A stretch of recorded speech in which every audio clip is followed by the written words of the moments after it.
ঢাকার ব্যস্ত রাস্তায় মুষলধারে বৃষ্টিতে ভিজে রিমা অফিসের কাজ শেষে ক্লান্তিতে কাঁপছে। কাঁধে ভারী ব্যাগ আর হাতে ফাইল নিয়ে সে একটা ট্যাক্সির খোঁজে ছুটছে, কিন্তু কোনো ফাঁকা ট্যাক্সি নেই, আর যেগুলো আছে সেগুলো ডাবল ভাড়া।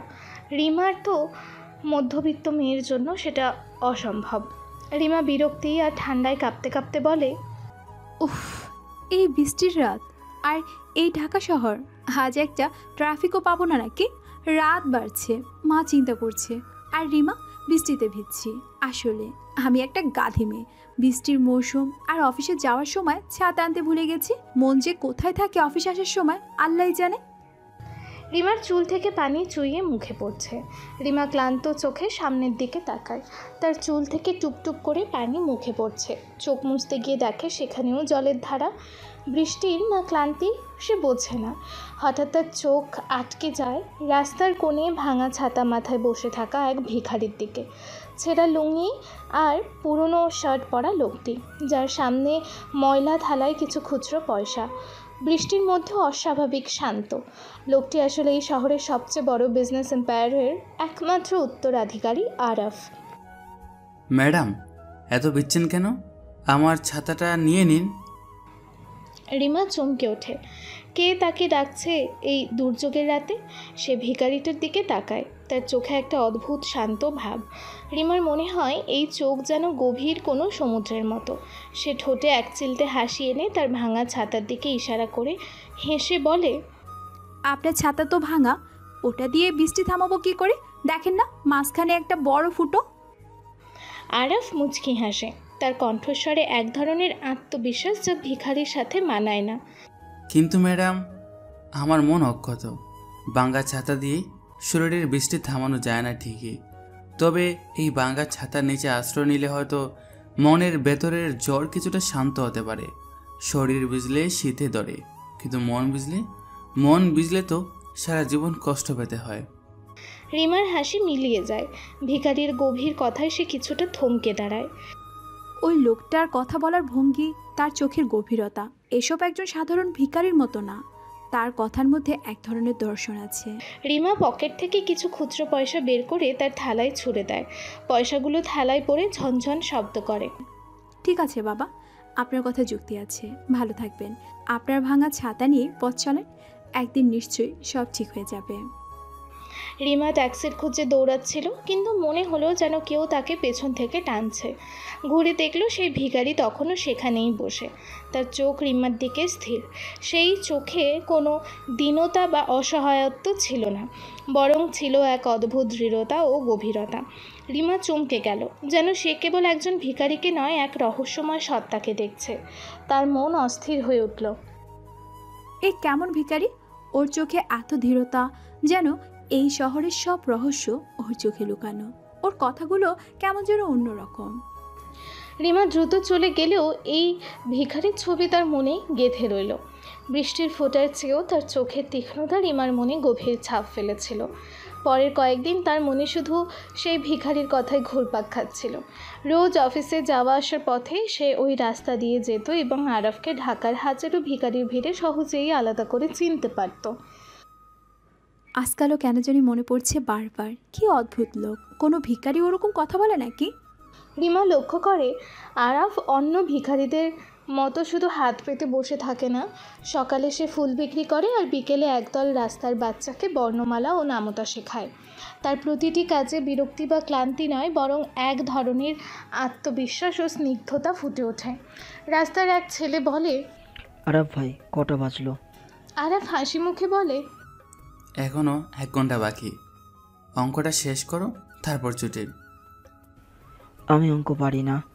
কেউ মায়ের পেট থেকে সব শিখে আসে না রে, চেষ্টা করলে পারবি। দেখ, আমি যেমন বাঙ্গা ছাতা নিয়েও বৃষ্টিতে বসি আর বলি মন অক্ষত, তুইও তেমনি অঙ্ক পারিস না বলিস না, বল চেষ্টা করছি। রিমা দূর থেকে এসব দেখে মুগ্ধ হয়। তার মনে প্রশ্ন জাগে, একজন ভিখারি কিভাবে এত ধৈর্য নিয়ে কাজ করতে পারে? তার চেহারার দারিদ্রতার ছাপ থাকলেও তার চোখে মুখে কোনো ভয় নেই, কোনো হীনমন্যতা নেই, বরং সেখানে এক ধরনের প্রশান্তি আর সাহস খেলা করে। রিমা নিজের অজান্তেই আরাফের প্রতি আকৃষ্ট হতে থাকে। তার মনে হয় এই লোকটার ভিতরে নিশ্চয়ই কোনো এক অসাধারণত্ব লুকিয়ে আছে যা সাধারণ মানুষের চোখে পড়ে না। এই লোকটা অন্যরকম, ভিক্ষা করছে না, পরিশ্রম করছে, বাচ্চাদের পড়াচ্ছে। একজন ভিখারি এতটা মানবিক হতে পারে না? এই শুধু একজন ভিখারি নয়, ও নিশ্চয়ই কিছু একটা গোপন করছে। রিমা এখন প্রতিদিন তার গতিপথ একটু ঘুরিয়ে সেই জায়গা দিয়ে যায়, শুধু আরাফকে দেখার জন্য। তার কৌতূহল দিন দিন বাড়ছে। সে বুঝতে পারে এই আকর্ষণ শুধু কৌতূহল নয়, এর সাথে এক ধরনের দুর্বলতাও মিশে আছে।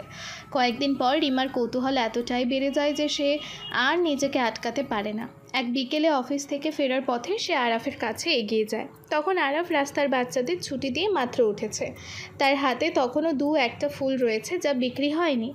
রিমা মৃদু হেসে একটু ইতস্তত করে বলে, এই যে শুনছেন, আপনি কেমন আছেন? আরাফ রিমার দিকে তাকায়, তার চোখে এক পরিচিত হাসি। ভালো আছে ম্যাডাম। আপনাকে তো সেদিন বৃষ্টির রাতে দেখেছিলাম। ট্যাক্সি কি পেয়েছিলেন সেদিন? পেয়েছিলাম অনেক কষ্টে। আপনি মনে রেখেছেন? আরাফ সেই রহস্যময় হাসি হেসে বলে, কিছু কিছু জিনিস সহজে বলা যায় না, বিশেষ করে যখন কেউ বাঙ্গা ছাতা নিয়েও হাসি মুখে কথা বলে চলে যায়। রিমার ঠোঁটে হাসি ফোটে। আরাফের সেই অদ্ভুত রসিকতা তার ভালো লাগে। সে খেয়াল করে আরাফের কণ্ঠস্বর বেশ মার্জিত। একজন ভিখারির এমন কণ্ঠস্বর সাধারণত হয় না। আচ্ছা, আপনাকে আমি গত কয়েকদিন ধরে দেখছি। আপনি এই ফুল বিক্রি করেন, বাচ্চাদের পড়ান। আপনাকে তো অন্য ভিখারিদের মতো মনে হয় না। আরাফ মাথা নিচু করে হাসে। ভিখারি তো ভিখারিই হয়, ছদ্মবেশে কি আর হয়? পেটের দেয়ে সবাই কম বেশি অভিনেতা। রিমা তার কথায় চমকে ওঠে। ছদ্মবেশ? আপনি কি বলতে চাইছেন? আরাফ মাথা তুলে রিমার চোখে চোখ রাখে। তার হাসি আরও রহস্যময় হয়ে ওঠে। কিছু কথা থাকে যা সবাই বুঝে না। কিছু মানুষ যেমন নিজেদের গোপন করে রাখে, তেমনি কিছু মানুষ নিজেদের প্রকাশ করে। আমি হয়তো সেই দ্বিতীয় দলের একজন, কিন্তু আমার প্রকাশটা একটু অন্যরকম। রিমার মনে হয় আরাফ যেন কোনো এক হেয়ালির জাল বুনছে। তার কথাগুলো গভীর, ইঙ্গিতপূর্ণ। রিমার কৌতূহল আরও বেড়ে যায়। সে বুঝতে পারে এই মানুষটা যতটা সহজ সরল দেখাচ্ছে ততটা নয়। তার ভেতরের রহস্য রিমার মনে এক নতুন টান তৈরি করে। সে আরাফের দিকে তাকিয়ে থাকে, যেন তার চোখের গভীর থেকে সব প্রশ্নের উত্তর খুঁজে নিতে চায়। হে কেমন মানুষ, কেমন সব হেয়ালি করে কথা বলে। ওর হাসিটাও কেমন যেন লুকানো কোনো কিছু বলছে। এ কি শুধু ভিখারি নাকি অন্য কিছু?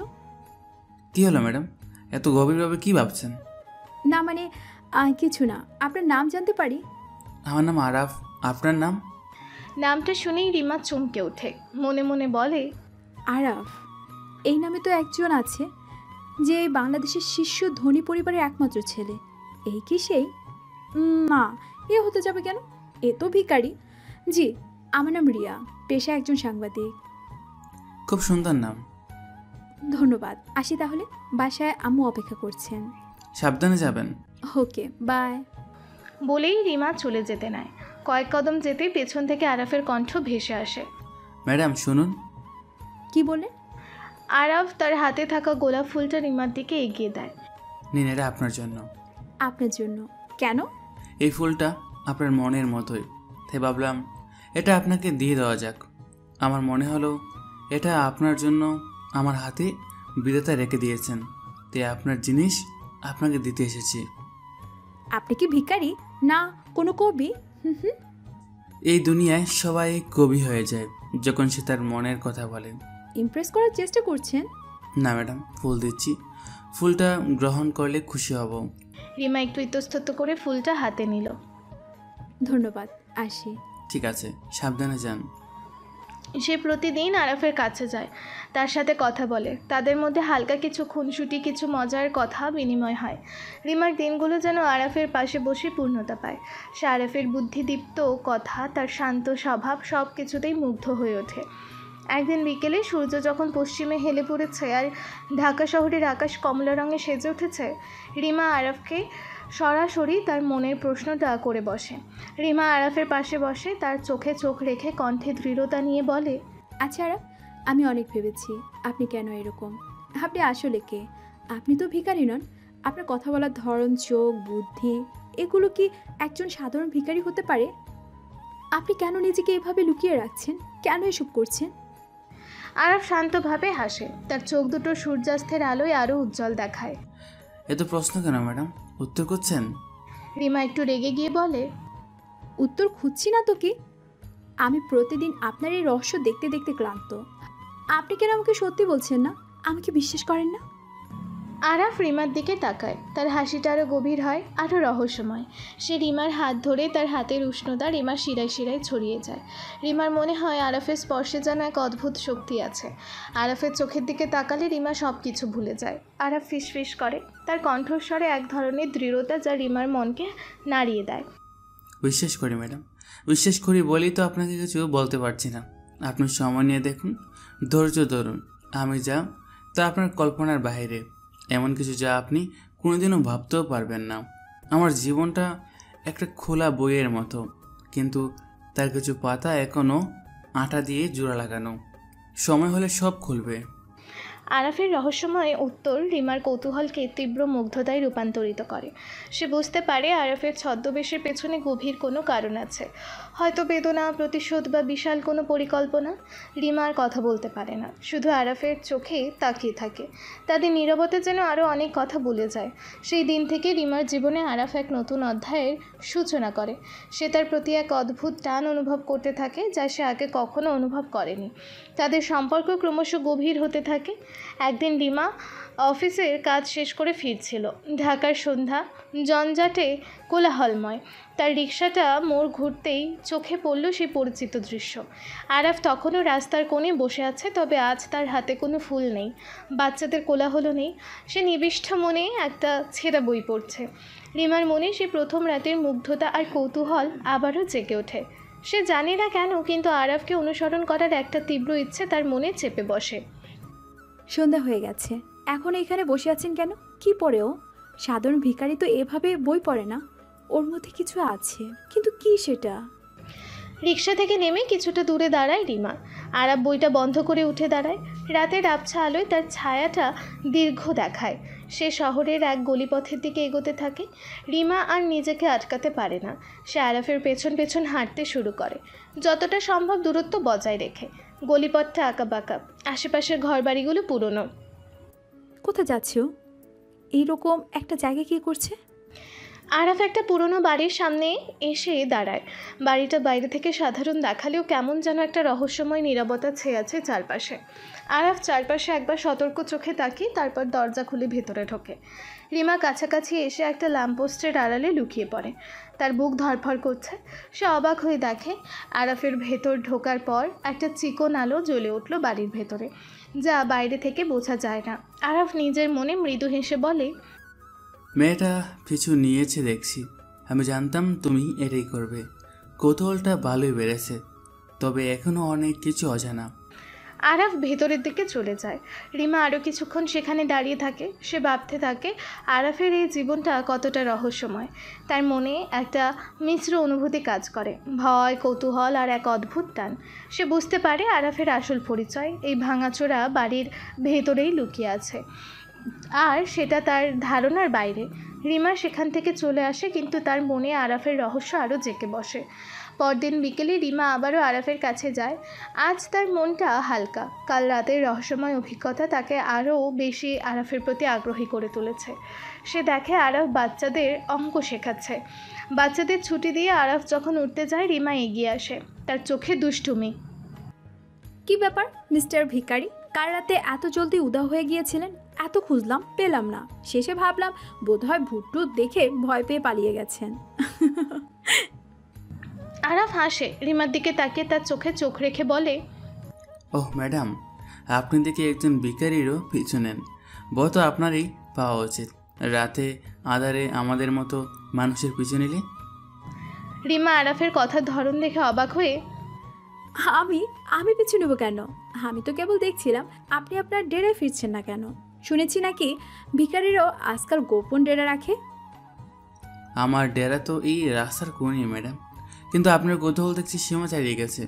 এবার তো মনে হচ্ছে গোয়েন্দা পেশায় নাম লিখাবেন। গোয়েন্দা হতে গেলে তো আগে একটা রহস্যময় কেস চাই, তাই না? আর আপনার চেহারা রহস্যময় কেস তো আমি আর খুঁজে পাচ্ছি না। আপনি বলুন তো, কেন আপনি নিজেকে লুকিয়ে রাখছেন? এটা আপনার জন্য কত বড় ক্ষতির কারণ হতে পারে জানেন? ক্ষতি? এই যে দেখেন, আমি রাস্তার ভিখারি, আমার কিসের ক্ষতি হবে? যা ছিল সব তো চলেই গেছে, এখন যা আছে তা শুধুই এই ভাঙা ছাতা আর কিছু রহস্য। আর আপনি এত সুন্দরী ম্যাডাম হয়েও কেন এই অবাকা বেকারির পেছনে সময় নষ্ট করছেন? আপনার তো একজন আরাফ একটু থেমে যায়, রিমার দিকে তাকিয়ে আবারও হাসে। ভালো ছেলে খুঁজে নিয়ে বিয়ে করা উচিত। রিমা আরাফের কথায় আহত হওয়ার ভান করে, কিন্তু ভেতরে ভেতরে মজা পায়। আহা, আপনি দেখি অনেক জ্ঞানী। আপনি কি আমার জীবন নিয়ে বেশি চিন্তিত হয়ে পড়েছেন নাকি? নিজের দিকে তাকান, ভাঙা ছাতা আর ছেঁড়া জামা নিয়ে বসে আছেন। আপনার ভবিষ্যৎ কি? আমার ভবিষ্যৎ তো আপনার চেয়েও পরিষ্কার ম্যাডাম। আমার তো হারানোর কিছু নেই, আপনি তো সব হারিয়ে ফেলবেন যদি এমন অগোছালো মন নিয়ে ঘুরে বেড়ান। আরাফের রসিকতা ও চ্যালেঞ্জে রিমার মুখে হাসি ফোটে, যা তাদের সম্পর্ককে আরও মজবুত করে। বিকেল গড়িয়ে সন্ধ্যা নামতেই ঢাকা শহরে হঠাৎ করে ঝমঝমিয়ে বৃষ্টি নামে। সবাই যখন আশ্রয়ের খোঁজে ছোটাছুটি করছে, তখন রিমা আর আরাফ সেদিকে ভ্রুক্ষেপ না করে একে অপরের দিকে তাকিয়ে হাসে। রিমা আকাশের দিকে তাকিয়ে আনন্দে বলে, আহ, কি সুন্দর বৃষ্টি! আমি বৃষ্টিতে ভিজতে খুব ভালোবাসি। ভালোবাসেন? অথচ সেদিন তো ছাতার জন্য এমন করেছিলেন যেন ডুবতে বসেছিলেন। সেই দিন পরিস্থিতি অন্য ছিল, আর আজ আপনার সাথে আছি। এই বৃষ্টিতে ভিজে যদি জ্বরও আসে তাও ভালো। রিমা হঠাৎ করে আরাফের হাত ধরে। তার হাতটা ঠান্ডা, কিন্তু আরাফের স্পর্শে এক ধরনের উষ্ণতা অনুভব করে। রিমা আরাফকে টেনে মাঝ রাস্তায় নিয়ে আসে, যেখানে বৃষ্টির ধারা তাদের উপর সরাসরি পড়ছে। রিমা উচ্ছ্বসিত হয়ে বলে, চলুন আজ বৃষ্টিতে ভিজি, নাচবো আমরা, কি বলেন? নাচবো? আমি ভিখারি, আমাকে লোকে পাগল বলবে। বলুক, আপনিও তো এমনিতে অদ্ভুত, পাগল বললে কি আসা যায়। চলুন, এই মুহূর্তে শুধু বৃষ্টি আর আমরা, আর কেউ নেই, কেউ দেখছেও না। চলুন। আরাফ রিমার দিকে তাকিয়ে হাসে। রিমার চোখে যে আনন্দ আর উচ্ছ্বাস, তা আরাফের ভেতরে শীতলতা ভাঙতে শুরু করে। সে রিমার হাত ধরে, তারপর তাদের দুজনেরই অজান্তে হালকা তালে পা মেলাতে শুরু করে। তারা দুজনেই হাসতে থাকে। বৃষ্টির ফোঁটা তাদের মুখে মুক্তোর মতো ঝরে পড়ে। আশেপাশের মানুষ হয়তো তাদের দেখছে, হয়তো পাগল ভাবছে, কিন্তু রিমা আর আরাফের কাছে এই মুহূর্ত বাইরের জগতের কোনো অস্তিত্ব নেই। তারা যেন নিজেদের এক ছোট পৃথিবীতে হারিয়ে গেছে। রিমা হাসতে হাসতে বলে, আপনি এত ভালো নাচতে পারেন, অথচ নিজেকে ভিখারি বলেন। আপনি সব কিছুই রহস্যময়। রহস্যময় হলেও মানুষ কৌতূহলী হয় ম্যাডাম। আর আপনার মতো সুন্দরী ম্যাডামকে নিজের দিকে টানতে পারলে মন্দ কি? রিমা আরাফকে হালকা ধাক্কা দিয়ে বলে, ইস, আপনার মতলব তো ভালো দেখছি না। সব রহস্য তো আপনার ভিতরে লুকানো শয়তানি বলে মনে হচ্ছে। শয়তানি নয় ম্যাডাম, এটা হলো বাস্তব বুদ্ধি, যা ভিখারিদের খুব দরকার। তারা আরও কিছুক্ষণ বৃষ্টিতে নাচে হাসে। তাদের মধ্যে এক গভীর বোঝাপড়া তৈরি হয়, যে শুধুমাত্র তাদের কাছেই স্পষ্ট। বৃষ্টি থেমে গেলে তারা ভেজা কাপড়ে দাঁড়িয়ে থাকে, কিন্তু তাদের মন যেন আনন্দে টকবক করছে। এই মুহূর্তটা তাদের স্মৃতির পাতায় সোনালি অক্ষরে লেখা হয়ে যায়। বৃষ্টি থামার পর রিমা আর আরাফ একটা চায়ের দোকানে বসে চা খাচ্ছিল। ভেতরের ভেজা পোশাক, বাইরের ঠান্ডা বাতাস, সব মিলিয়ে একটা স্নিগ্ধ পরিবেশ। রিমার মনে তখনও বৃষ্টির নিচে নাচার আনন্দের রেশ। সে আরাফের দিকে তাকিয়ে থাকে। তার মনে হচ্ছে, এই মানুষটির মধ্যে এমন কিছু আছে যা আমাকে বারবার টেনে আনছে। রিমা চায়ের কাপে চুমুক দিতে দিতে শান্ত কণ্ঠে বলে, আর আপনি কি জানেন, আপনার সাথে কথা বলতে আমার খুব ভালো লাগে। আমার অন্য বন্ধুদের সাথে কথা বলেও এমন শান্তি পায় না যেমনটা আপনার সাথে পাই। আরাফ চায়ের কাপটা নামিয়ে রিমার চোখে চোখ রেখে বলে, আমারও আপনার সাথে কথা বলতে ভালো লাগে ম্যাডাম। এই ব্যস্ত শহরে কোলাহলে আপনার মতো একজন সরল মনের মানুষকে পাওয়াটা ভাগ্যের ব্যাপার। আমার কেন জানি মনে হয় আপনার ভিতরে অনেক কিছু লুকানো আছে। আপনি শুধু একজন ভিখারি নন, আপনার কথাগুলো, আপনার চিন্তাভাবনা সব একজন শিক্ষিত মানুষের মতো। আপনার চোখ দুটো তো কেমন যেন একটা ক্ষমতা লুকিয়ে আছে। আরাফ মৃদু হাসে। মানুষ তার প্রয়োজন অনুযায়ী নিজেকে তৈরি করে নেয় ম্যাডাম। আমার প্রয়োজন আমাকে ভিখারি বানিয়েছে, আবার আমাকে অনেক কিছু শিখিয়েছে। এই পথঘাট, এই মানুষজন, এরা আমার সবচেয়ে বড় শিক্ষক। রিমা আরাফের কথায় এক গভীর সত্য খুঁজে পায়। সে বুঝতে পারে, আরাফের এই ছদ্মবেশের আড়ালে আরও অনেক কিছু লুকানো আছে, যা আমার ধারণার বাহিরে। এই মানুষটা আমাকে প্রতি মুহূর্তে আকর্ষণ করছে। মনে হয় আরাফ যেন এক দুর্ভেদ্য দেয়াল, যার পেছনে কী আছে তা আমার জানাটা খুব জরুরি। আমি জানি না কেন, কিন্তু আপনার প্রতি আমার এক অদ্ভুত টান অনুভব হয়। আমি চাই, আমি আপনার সব রহস্য জানতে চাই। আমি জানি আপনি কোনো বিপদে আছেন, তাই হয়তো এই ছদ্মবেশ নিয়েছেন। আরাফ রিমার মুখের দিকে গভীর মনোযোগ দিয়ে তাকায়, তার চোখে এক ধরনের মুগ্ধতা। আমার জীবনের সব রহস্য জানার জন্য কি আপনি প্রস্তুত ম্যাডাম? সত্যটা কখনো কখনো অনেক কঠিন হয়। আমি প্রস্তুত, আপনার সব কিছু জানার জন্য আমি প্রস্তুত। আমি আপনাকে বিশ্বাস করি আরাফ। এই মুহূর্তে আমি আপনার প্রতি এক তীব্র আকর্ষণ অনুভব করছি, যা আমি আগে কখনো অনুভব করিনি। আপনার এই লুকানো দিনগুলোকেই আমাকে আপনার দিকে চুম্বকের মতো টানছে। আর আরাফ রিমার হাত নিজের হাতের মধ্যে নেয়, তার স্পর্শে রিমার সারা শরীর যেন শিহরিত হয়। সময় আসবে ম্যাডাম, সব সত্যি আপনার সামনে আসবে। তার আগে আপনাকে আমার পাশে থাকতে হবে। আপনার এই কৌতূহল এবং বিশ্বাসই আমার সবচেয়ে বড় শক্তি হয়ে দাঁড়াবে। আরাফের হাত শক্ত করে ধরে রিমা বুঝতে পারে তার আকর্ষণ শুধুই কৌতূহল নয়, এক গভীর প্রেমের সূচনা। আরাফের ভিখারি ছদ্মবেশের আড়ালে লুকোনো কোটিপতি পরিচয় সে জানে না, কিন্তু তার মন আরাফের প্রতি সম্পূর্ণ সমর্পিত। এভাবেই এক সপ্তাহ কেটে যায়, তাদের সম্পর্ক আরও গভীর হয়। প্রতিদিন অফিস থেকে ফেরার পথে রিমা আরাফের কাছে আসে, গল্প করে, কিন্তু আরাফের রহস্য রিমার মনে কাটার মতো বিঁধে আছে। হয়তো আরাফের মুখে বড় বড় দাড়ি, লম্বা চুল, গায়ে ময়লা, কিন্তু তার স্মার্ট চাল চলন ও বুদ্ধিদীপ্ত ছাপ কোনো সাধারণ ভিখারির পক্ষে সম্ভব নয়। একদিন বিকেলে ঢাকার টিএসসির মোড়ে চায়ের দোকানে বসে গল্প করার সময় রিমার কৌতূহল আবারও মাথাচাড়া দিয়ে ওঠে। রিমা আরাফের দিকে তীক্ষ্ণ দৃষ্টিতে তাকিয়ে বলে, একটা কথা সত্যি করে বলবে? আরাফ চায়ের কাপে চুমুক দিতে দিতে শান্ত মুখেই বলে, তোমার সব প্রশ্নের উত্তর আমার কাছে আছে রিমা, কিন্তু সব উত্তর দেওয়ার সময় এখন আসেনি। রিমা আরাফের তুমি সম্বোধন শুনে কিছুটা অবাক হলেও খুশি হয়ে বলে, আমারও তাই মনে হয়। আচ্ছা, তুমি আমাকে তুমি করেই ডাকছো, এটা আমার খুব ভালো লাগছে। তুমি আমাকে তুমি করেই ডাকবে, কেমন? আর শোনো, তুমি ভিখারি হয়েও কেন এত বুদ্ধিমানের মতো কথা বলো? আমি দেখেছি, তোমার মুখের দিকে তাকালে মনে হয় না তুমি এই রাস্তার মানুষ। তোমার চোখে একটা অন্যরকম তেজ আছে, যা আমি আর কারোর মধ্যে দেখিনি। মানুষের চোখে অনেক কিছু দেখা যায় রিমা, কেউ দেখে আলো, কেউ দেখে ছায়া। তুমি হয়তো আমার ভেতরের আলোটা দেখতে পাচ্ছ। আলো? না, আলো নয়। আমি দেখি এক রহস্য। তুমি নিজেকে কেন এভাবে লুকিয়ে রেখেছো? আমি জানি এটা তোমার আসল পরিচয় নয়। আমার আসল পরিচয় সে তো সময় হলে জানতে পারবে। সব কিছুরই একটা নির্দিষ্ট সময় থাকে। যেমন ধরো, এই যে রাস্তার পাশে বসে থাকা মানুষগুলো, এদের সবার আসল পরিচয় কি জানো তুমি? কেউ হয়তো শিক্ষক, কেউ শ্রমিক, কেউ আরও অন্য কিছু, কিন্তু পরিস্থিতির শিকার হয়ে আজ তার এখানে। তুমি পরিস্থিতি বলতে ঠিক কি বোঝাতে চাইছো? তোমার পরিস্থিতিটা কি? তুমি কেন এই জীবন বেছে নিয়েছো? আরাফ চায়ের কাপটা নিচে নামিয়ে রিমার হাতটা আলতো করে ধরে। কিছু কিছু প্রশ্ন আছে যার উত্তর দেওয়ার জন্য সঠিক সময় আসাটা খুব জরুরি। ভুল সময়ে সঠিক উত্তর দিলে তার মূল্য থাকে না।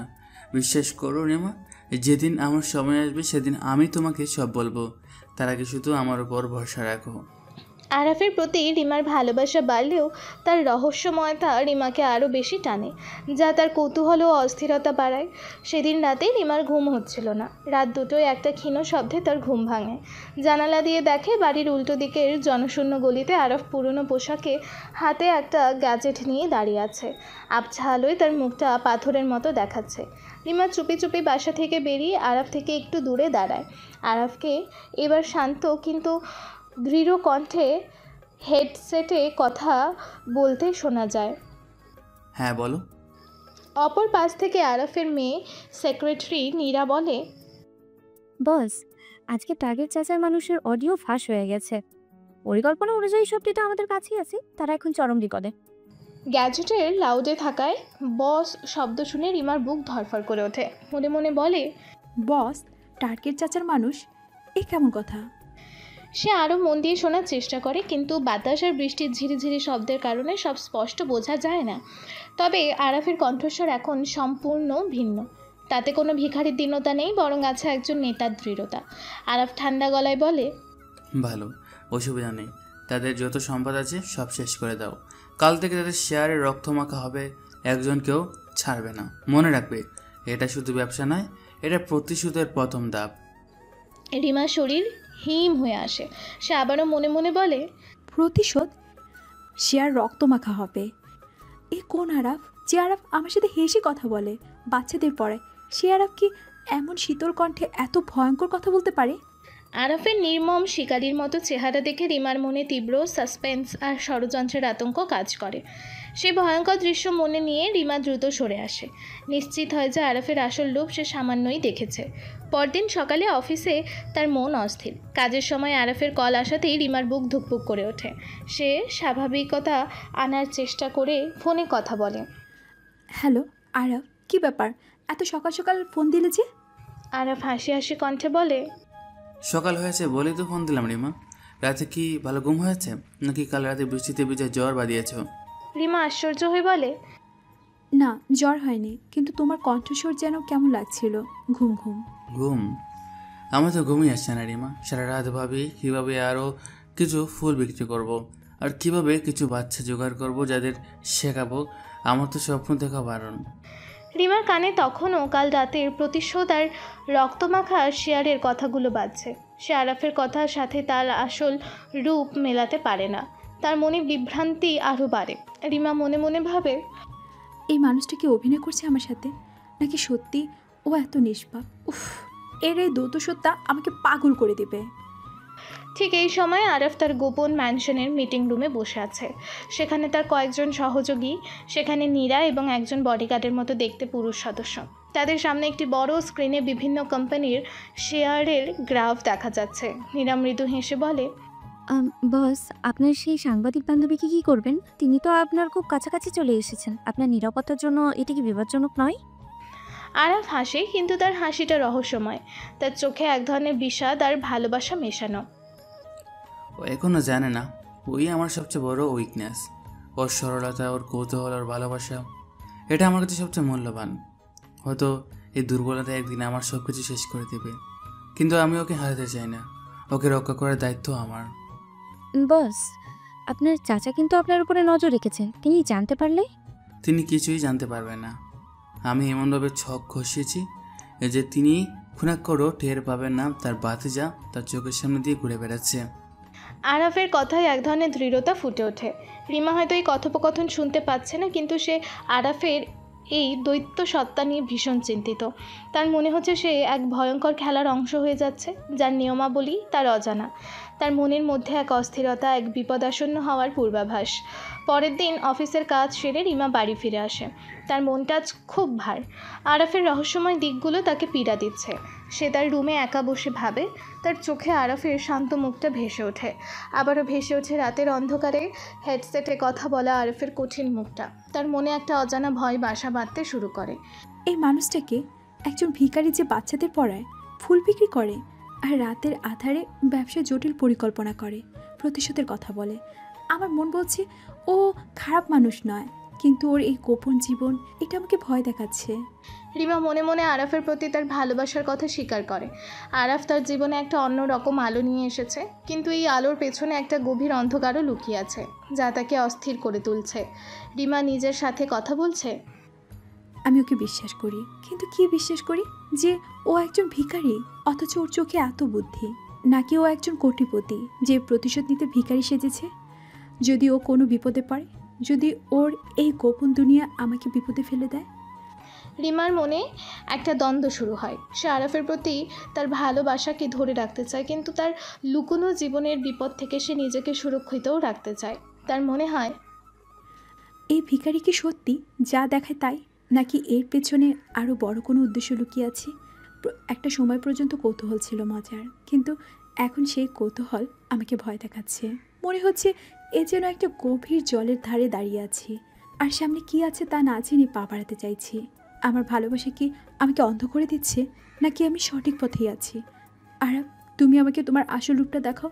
এই অচেনা ভয় আমাকে মেরে ফেলছে। আরাফের রহস্যময়তা রিমার মনে গভীর অস্থিরতা তৈরি করে। তবু সে তার পাশে থাকার সিদ্ধান্ত নেয়, যা ভয় আর ভালোবাসার এক মিশ্রণ। কিছুদিন পর রমনা পার্কের সবুজ ঘাসে রিমা ও আরাফ বসে আছে। তাদের সম্পর্কের গভীরতা এখন শুধু কৌতূহলে সীমাবদ্ধ নয়, রিমার চোখে আরাফের জন্য স্পষ্ট ভালোবাসা।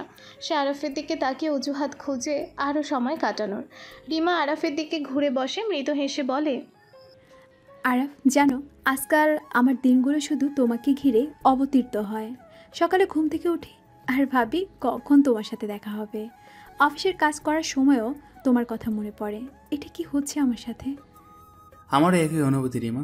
যখন তুমি আমার পাশে থাকো তখন এই রাস্তার কোলাহল আমার সব চিন্তা, সব দুঃখ ফিকে হয়ে যায়। মনে হয় যেন আমি এক অন্য জগতে আছি, যেখানে শুধু তুমি আর আমি। তোমার এই কথাগুলো, তোমার চোখ সব আমাকে এক নতুন অনুভূতি দেয়। আমি জানি না এটা ঠিক কি না, তবে আমি তোমার সাথে থাকতে চাই সব সময়। আরাফ রিমার হাতটা আলতো করে নিজের হাতের মধ্যে নেয়। তার স্পর্শে রিমার সারা শরীর যেন শিহরিত হয়। আমারও তোমাকে ছাড়া থাকতে ভালো লাগে না রিমা, কিন্তু আমার জীবনটা তো সহজ নয়। আমার জগৎ তোমার স্বপ্নের চেয়ে অনেক বেশি জটিল। তবুও আমি জানি তোমার ভালোবাসা আমাকে অনেক শক্তি যোগাচ্ছে। রিমার মন আনন্দে ভরে যায়। আরাফের ভালোবাসা সে অনুভব করতে পারে। যদিও আরাফ সরাসরি ভালোবাসি শব্দটি ব্যবহার করে না, তাদের এই নীরব ভালোবাসা প্রকাশ পায় চোখের ভাষায় আর স্পর্শে। তারা আরও কিছুক্ষণ চুপ করে বসে থাকে। প্রকৃতির শান্ত পরিবেশ তাদের নীরব ভালোবাসার সাক্ষী হয়। তুমি কি আমার হাতটা সব সময় এভাবে ধরে রাখবে আরাফ? যখন পথ দেখাবে অন্ধকার, যখন মনে হবে আর বুঝি কেউ নেই, তখন কি তুমি আমার পাশে থাকবে? তোমার ভালোবাসা আমাকে অনেক শক্তি যোগাচ্ছে। আমি তোমার পাশে থাকবো রিমা, জীবনের শেষ নিঃশ্বাস পর্যন্ত।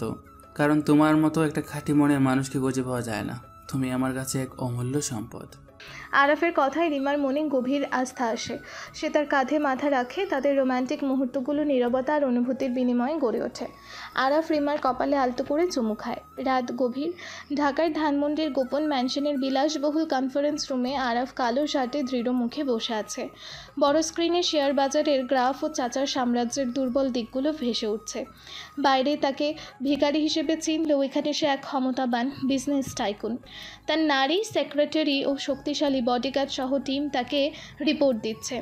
আরাফের সহযোগী নীরা স্ক্রিনের দিকে তাকিয়ে বলে, বস, আপনার চাচা রফিক সাহেব আপনার পুরনো ব্যবসা অংশীদারিদের সাথে যোগাযোগ করার চেষ্টা করছেন। তিনি আপনার আসল পরিচয় জানার জন্য মরিয়া হয়ে উঠেছেন। তাকে মরিয়ে হতে দাও। যত বেশি চটপট করবে তত দ্রুত আমার ফাঁদে পা দেবে। তবে নজর রাখবে সে যেন কোনো ভুল পদক্ষেপ না নেয় যে আমাদের মূল পরিকল্পনাকে প্রভাবিত করতে পারে। স্যার, আমাদের একটা টিম রিমার উপর নজর রাখছে। রফিক সাহেবের লোকজনের গতিবিধি দেখে মনে হচ্ছে তারা রিমার উপরেও নজর দিতে পারে। আরাফের মুখ হঠাৎ করে গম্ভীর হয়ে যায়। রিমার নাম শুনে তার চোখ দুটো তীক্ষ্ণ হয়ে ওঠে। সে রিমার জন্য এক গভীর চিন্তা অনুভব করে। তার এই প্রতিশোধের খেলায় রিমাকে জড়াতে সে চায় না। রিমা সম্পূর্ণ নিরাপদ থাকবে, তার উপর যেন কোনো আঁচ না আসে। আমার পরিকল্পনা অনুযায়ী কাজ করো রিমা। আমার এই খেলার অংশ নয়, আর তার উপস্থিতি আমার জন্য দুর্বলতা হয়ে দাঁড়াচ্ছে। এটা ঠিক, কিন্তু সেই দুর্বলতাকে আমি আমার শক্তিতে পরিণত করব। কিন্তু স্যার, রিমার সাথে আপনার এই ঘনিষ্ঠতা যদি রফিক সাহেব জানতে পারেন, তাহলে তিনি রিমাকে টার্গেট করতে পারেন। আরাফ আর চোখে রিমার ছবিটার দিকে তাকায়, যা তার ডেস্কে রাখা আছে। সেটা আমিও জানি। রফিক সাহেবকে আমি খুব ভালো করেছি। সে একজন পাষণ্ড, কিন্তু তাকে সে সুযোগ দেব না। রিমার নিরাপত্তার জন্য যা যা করার দরকার সব করো। প্রয়োজনে ওর পাশে সার্বক্ষণিক লোক রাখবে, কিন্তু সে যেন খুনাক্ষরেও ঠের না পায়। আরাফের চোখে এক ধরনের ক্রোধ আর দৃঢ়তা ফুটে ওঠে। সে বুঝতে পারে তার এই গোপন মিশনের কারণে রিমার জীবনও বিপদে পড়তে পারে। এই অদৃশ্য হুমকি তাকে আরও বেশি সতর্ক করে তোলে। সে রিমার নিরাপত্তার জন্য যে কোনো কিছু করতে প্রস্তুত। এদিকে আরাফ যতই রিমার প্রতি ভালোবাসা দেখাক, রিমার মন থেকে আরাফের রহস্যময় দিকটা কিছুতেই মুছে যাচ্ছে না। বিশেষ করে আরাফের মাঝে মাঝে ফোন কলের পর তার গম্ভীর হয়ে যাওয়া বা অন্যমনস্ক থাকা রিমার চোখে ধরা পড়ে যায়। একদিন বিকেলে তারা যখন ঢাকার কারওয়ান বাজারের পাশের একটি পুরনো চায়ের দোকানে বসে গল্প করছিল, তখন রিমা আরাফকে সরাসরি তার মনের কথা বলতে শুরু করে। আরাফ, তুমি আমাকে সব কথা বলো না কেন? তোমার ফোন এলে তুমি হঠাৎ অন্যরকম হয়ে যাও। তোমার চোখ দুটো কেমন যেন কঠোর হয়ে যায়। তুমি কি লুকাচ্ছ আমার থেকে? আরাফ চায়ের কাপটা নামিয়ে রিমার দিকে শান্ত চোখে তাকিয়ে বলে, সব কিছু কি সবাইকে বলতে হয় রিমা? কিছু কথা থাকে যা বলার জন্য সময় আর পরিস্থিতি দুটি অনুকূলে হতে হয়। তুমি আমাকে বিশ্বাস করো তো? বিশ্বাস করি বলেই তো জিজ্ঞাসা করছি। তোমার কাছে আমি কোনো গোপন কিছু চাই না, শুধু জানতে চাই তুমি কি করছো, কেন করছো। তোমার এই অজানা জগৎটা আমাকে অস্থির করে তোলে। আমার অজানা জগৎ? সে তো এই যে দেখছো, ভিখারিদের জীবন, এখানেই আমার জগৎ। আরাফ, তুমি এসব কথা বলে আমাকে বোকা বানানোর চেষ্টা করো না। আমি তোমার চোখ দেখেছি, তোমার বুদ্ধি দেখেছি। তুমি যা দেখাচ্ছ তুমি তা নাও। তুমি হয়তো কোনো বিপদে আছো বা কোনো বড় উদ্দেশ্য নিয়ে কাজ করছো। আমাকে সত্যিটা বলো না কেন? আরাফ রিমার দিকে তাকিয়ে হাসে, কিন্তু তার হাসিটা এবারও রহস্যে ভরা। সে রিমার হাতটা ধরে আলতো করে চাপ দেয়। আরাফের নীরবতা রিমার সন্দেহকে আরও গভীর করে তোলে। সে বুঝতে পারে আরাফ তাকে এখনও সম্পূর্ণ বিশ্বাস করে না, বা হয়তো কোনো বড় বিপদের কারণে বলতে পারছে না। তোমার এই হাসিটা আমার মনে নতুন নতুন প্রশ্নের জন্ম দেয়। তুমি কেন এভাবে এড়িয়ে যাও? তুমি যদি আমাকে বিশ্বাস না করো তাহলে আমাদের এই সম্পর্কের মানে কি? আমি তোমাকে বিশ্বাস করি রিমা, আমার জীবনের চেয়েও বেশি বিশ্বাস করি, কিন্তু আমার এই লড়াইটা ব্যক্তিগত। আমি তোমাকে এই অন্ধকারে টানতে চাই না, আমি চাই তুমি আলোতে থাকো। আরাফের রহস্যময়তা রিমার মনে ভালোবাসা, সন্দেহ আর হতাশার জন্ম দিলেও তার কৌতূহল বেড়েই চলে। সে বোঝে এই রহস্য হয়তো কোনো কঠিন সত্যের ইঙ্গিত। 2 দিন পর রিমার সন্দেহ ও হতাশা ক্ষোভে পরিণত হয়। আরাফের লুকোচুরি রিমাকে ভেতর থেকে কুড়ে কুড়ে খাচ্ছিল। সম্পর্কটা তার কাছে একতরফা মনে হয়। একদিন বিকেলে ঢাকার এক জনশূন্য পার্কে বসে যখন তারা কথা বলছিল, রিমার চোখ ছলছল করছিল। রিমা আরাফের দিকে তাকিয়ে বলে, আমি আর পারছি না আরাফ, তোমার এই রহস্যময়তা আমাকে পাগল করে দিচ্ছে। তুমি আমার সাথে এত কিছু লুকাচ্ছ, অথচ আমি তোমার সব কিছু জানতে চাই। তুমি আমাকে নিজের অংশ ভাবো না, তাই না? আরাফ রিমার হাত ধরতে চায়, কিন্তু রিমা হাত সরিয়ে নেয়। রিমা, এমন কথা বলো না। তুমি জানো আমি তোমাকে কতটা... আমি কিচ্ছু জানি না, আমি শুধু জানি তুমি আমাকে বিশ্বাস করো না। যদি তুমি আমাকে বিশ্বাস করতে তাহলে তোমার জীবনের সব সত্যিটা আমাকে বলতে। তুমি কেন নিজেকে ভিখারি সাজিয়েছো? কেন তুমি রাতে ফোন করে এমন সব ভয়ঙ্কর কথা বলো? আমাকে কেন একটা কারণও বলতে পারছো না? আরাফ চুপ করে রিমার কথাগুলো শোনে। তার চোখে কষ্ট ফুটে ওঠে। সে রিমাকে সব বলতে চায়, কিন্তু তার মিশনের গুরুত্ব তাকে বাধা দেয়। তার প্রতিশোধের আগুন নিভানোর আগে সে কোনো দুর্বলতা দেখাতে পারে না। রিমা কান্না চেপে কণ্ঠে দৃঢ়তা নিয়ে বলে, যদি তুমি সত্যিটা না বলো তাহলে তাহলে আমি আর তোমার সাথে থাকতে পারবো না আরাফ। আমি এই অনিশ্চয়তা আর রহস্য নিয়ে থাকতে পারবো না। হয় তুমি তোমার গোপন জগৎ উন্মোচন করবে, অথবা আমি চললাম। রিমা, তুমি কি বলছো এসব? তুমি আমাকে ছেড়ে চলে যাবে? আমি চলে যাবো আরাফ, যদি তুমি আমাকে বিশ্বাস না করো। যদি তুমি তোমার জীবনের সবচেয়ে গুরুত্বপূর্ণ অংশ আমার কাছ থেকে লুকিয়ে রাখো, তাহলে আমাদের এই সম্পর্কের কোনো ভিত্তি নেই। আমি আর তোমার পাশে এভাবে থাকতে পারবো না। আরাফের বুকে যেন ছুরি বিঁধে যায়। রিমার এই কথাগুলো তাকে গভীর আঘাত করে। সে জানে রিমার চলে যাওয়া মানে তার জীবনের সবচেয়ে বড় ক্ষতির মুখে পড়া, কিন্তু নিজের গোপন উদ্দেশ্য এবং প্রতিজ্ঞা তাকে বাধা দেয়। সে রিমার হাত ধরে, তার চোখ দুটোতে গভীর আকুতি। প্লিজ রিমা, আমাকে আর একটু সময় দাও। আমি তোমাকে সব বলবো, কিন্তু এখনই নয়। তুমি যদি আমাকে ছেড়ে চলে যাও তাহলে আমার সব শক্তি শেষ হয়ে যাবে। আমি আমার এই লড়াই একা হয়ে পড়বো। রিমা চোখের পানি মুছতে মুছতে বলে, সময়? আর কত সময়? আমি কি তোমার জীবনে শুধু একজন দর্শক হয়ে থাকবো, নাকি আমারও কোনো ভূমিকা থাকবে? যদি তুমি আমাকে তোমার জীবনে সম্পূর্ণভাবে না চাও তাহলে আমার পক্ষে এভাবে থাকা সম্ভব নয়। অভিমান ও হতাশায় রিমা উঠে চলে গেলে আরাফ তাকে আটকাতে পারে না। তার মন গভীর কষ্টে আচ্ছন্ন হয়। রিমার চলে যাওয়া আরাফের মনে এক বিশাল শূন্যতা তৈরি করে, যা তার প্রতিশোধের আগুনকে আরও তীব্র করে তোলে। সেই রাতে রিমা ঘুমোতে পারে না। সে সিদ্ধান্ত নেয় যে করেই হোক আরাফের আসল রূপ উন্মোচন করবেই। পরদিন ভোরে রিমা আরাফের খোঁজে সেই রহস্যময় গলিপথে গিয়ে দাঁড়ায়। আর না, আমি আর এই রহস্য নিয়ে বাঁচতে পারছি না। আরাফকে তার আসল পরিচয় আমাকে জানাতেই হবে। আজ সব প্রশ্নের উত্তর চাই আমার। রিমা দেখতে পায় গলির গভীরে আরাফ হেঁটে যাচ্ছে। তার পরনে এখনও সেই পুরনো ছেঁড়া পোশাক, কিন্তু তার চাল চলনে একটা ভিন্ন রকম আত্মবিশ্বাস। আরাফ সেই পুরনো বাড়ির সামনে এসে দাঁড়ায়।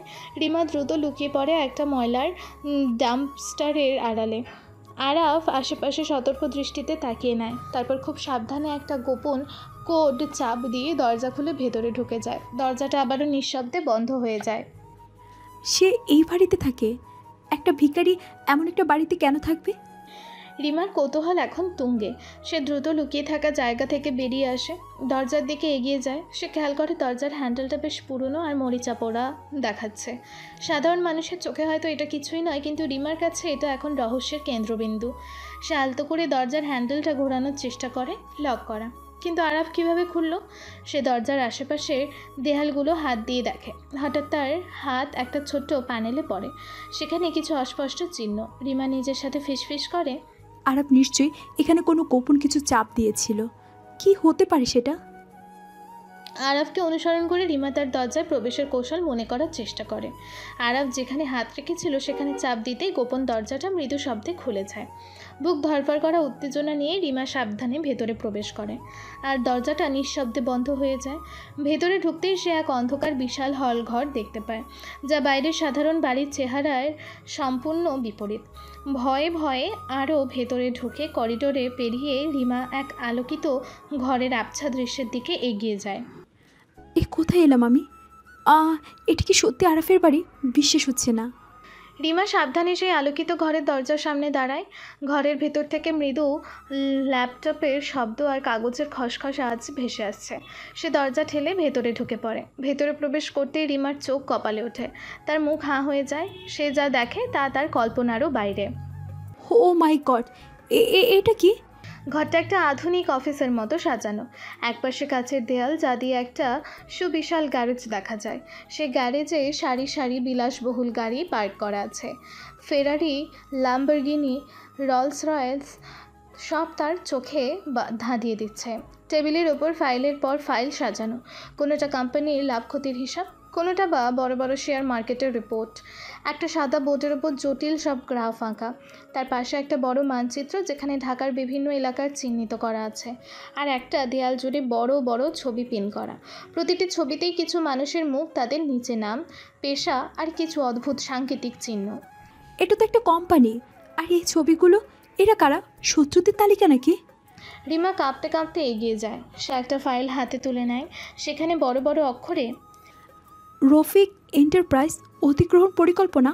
এই রফিক তো অনেক প্রভাবশালী লোক। তার সাথে আরাফের কি সম্পর্ক?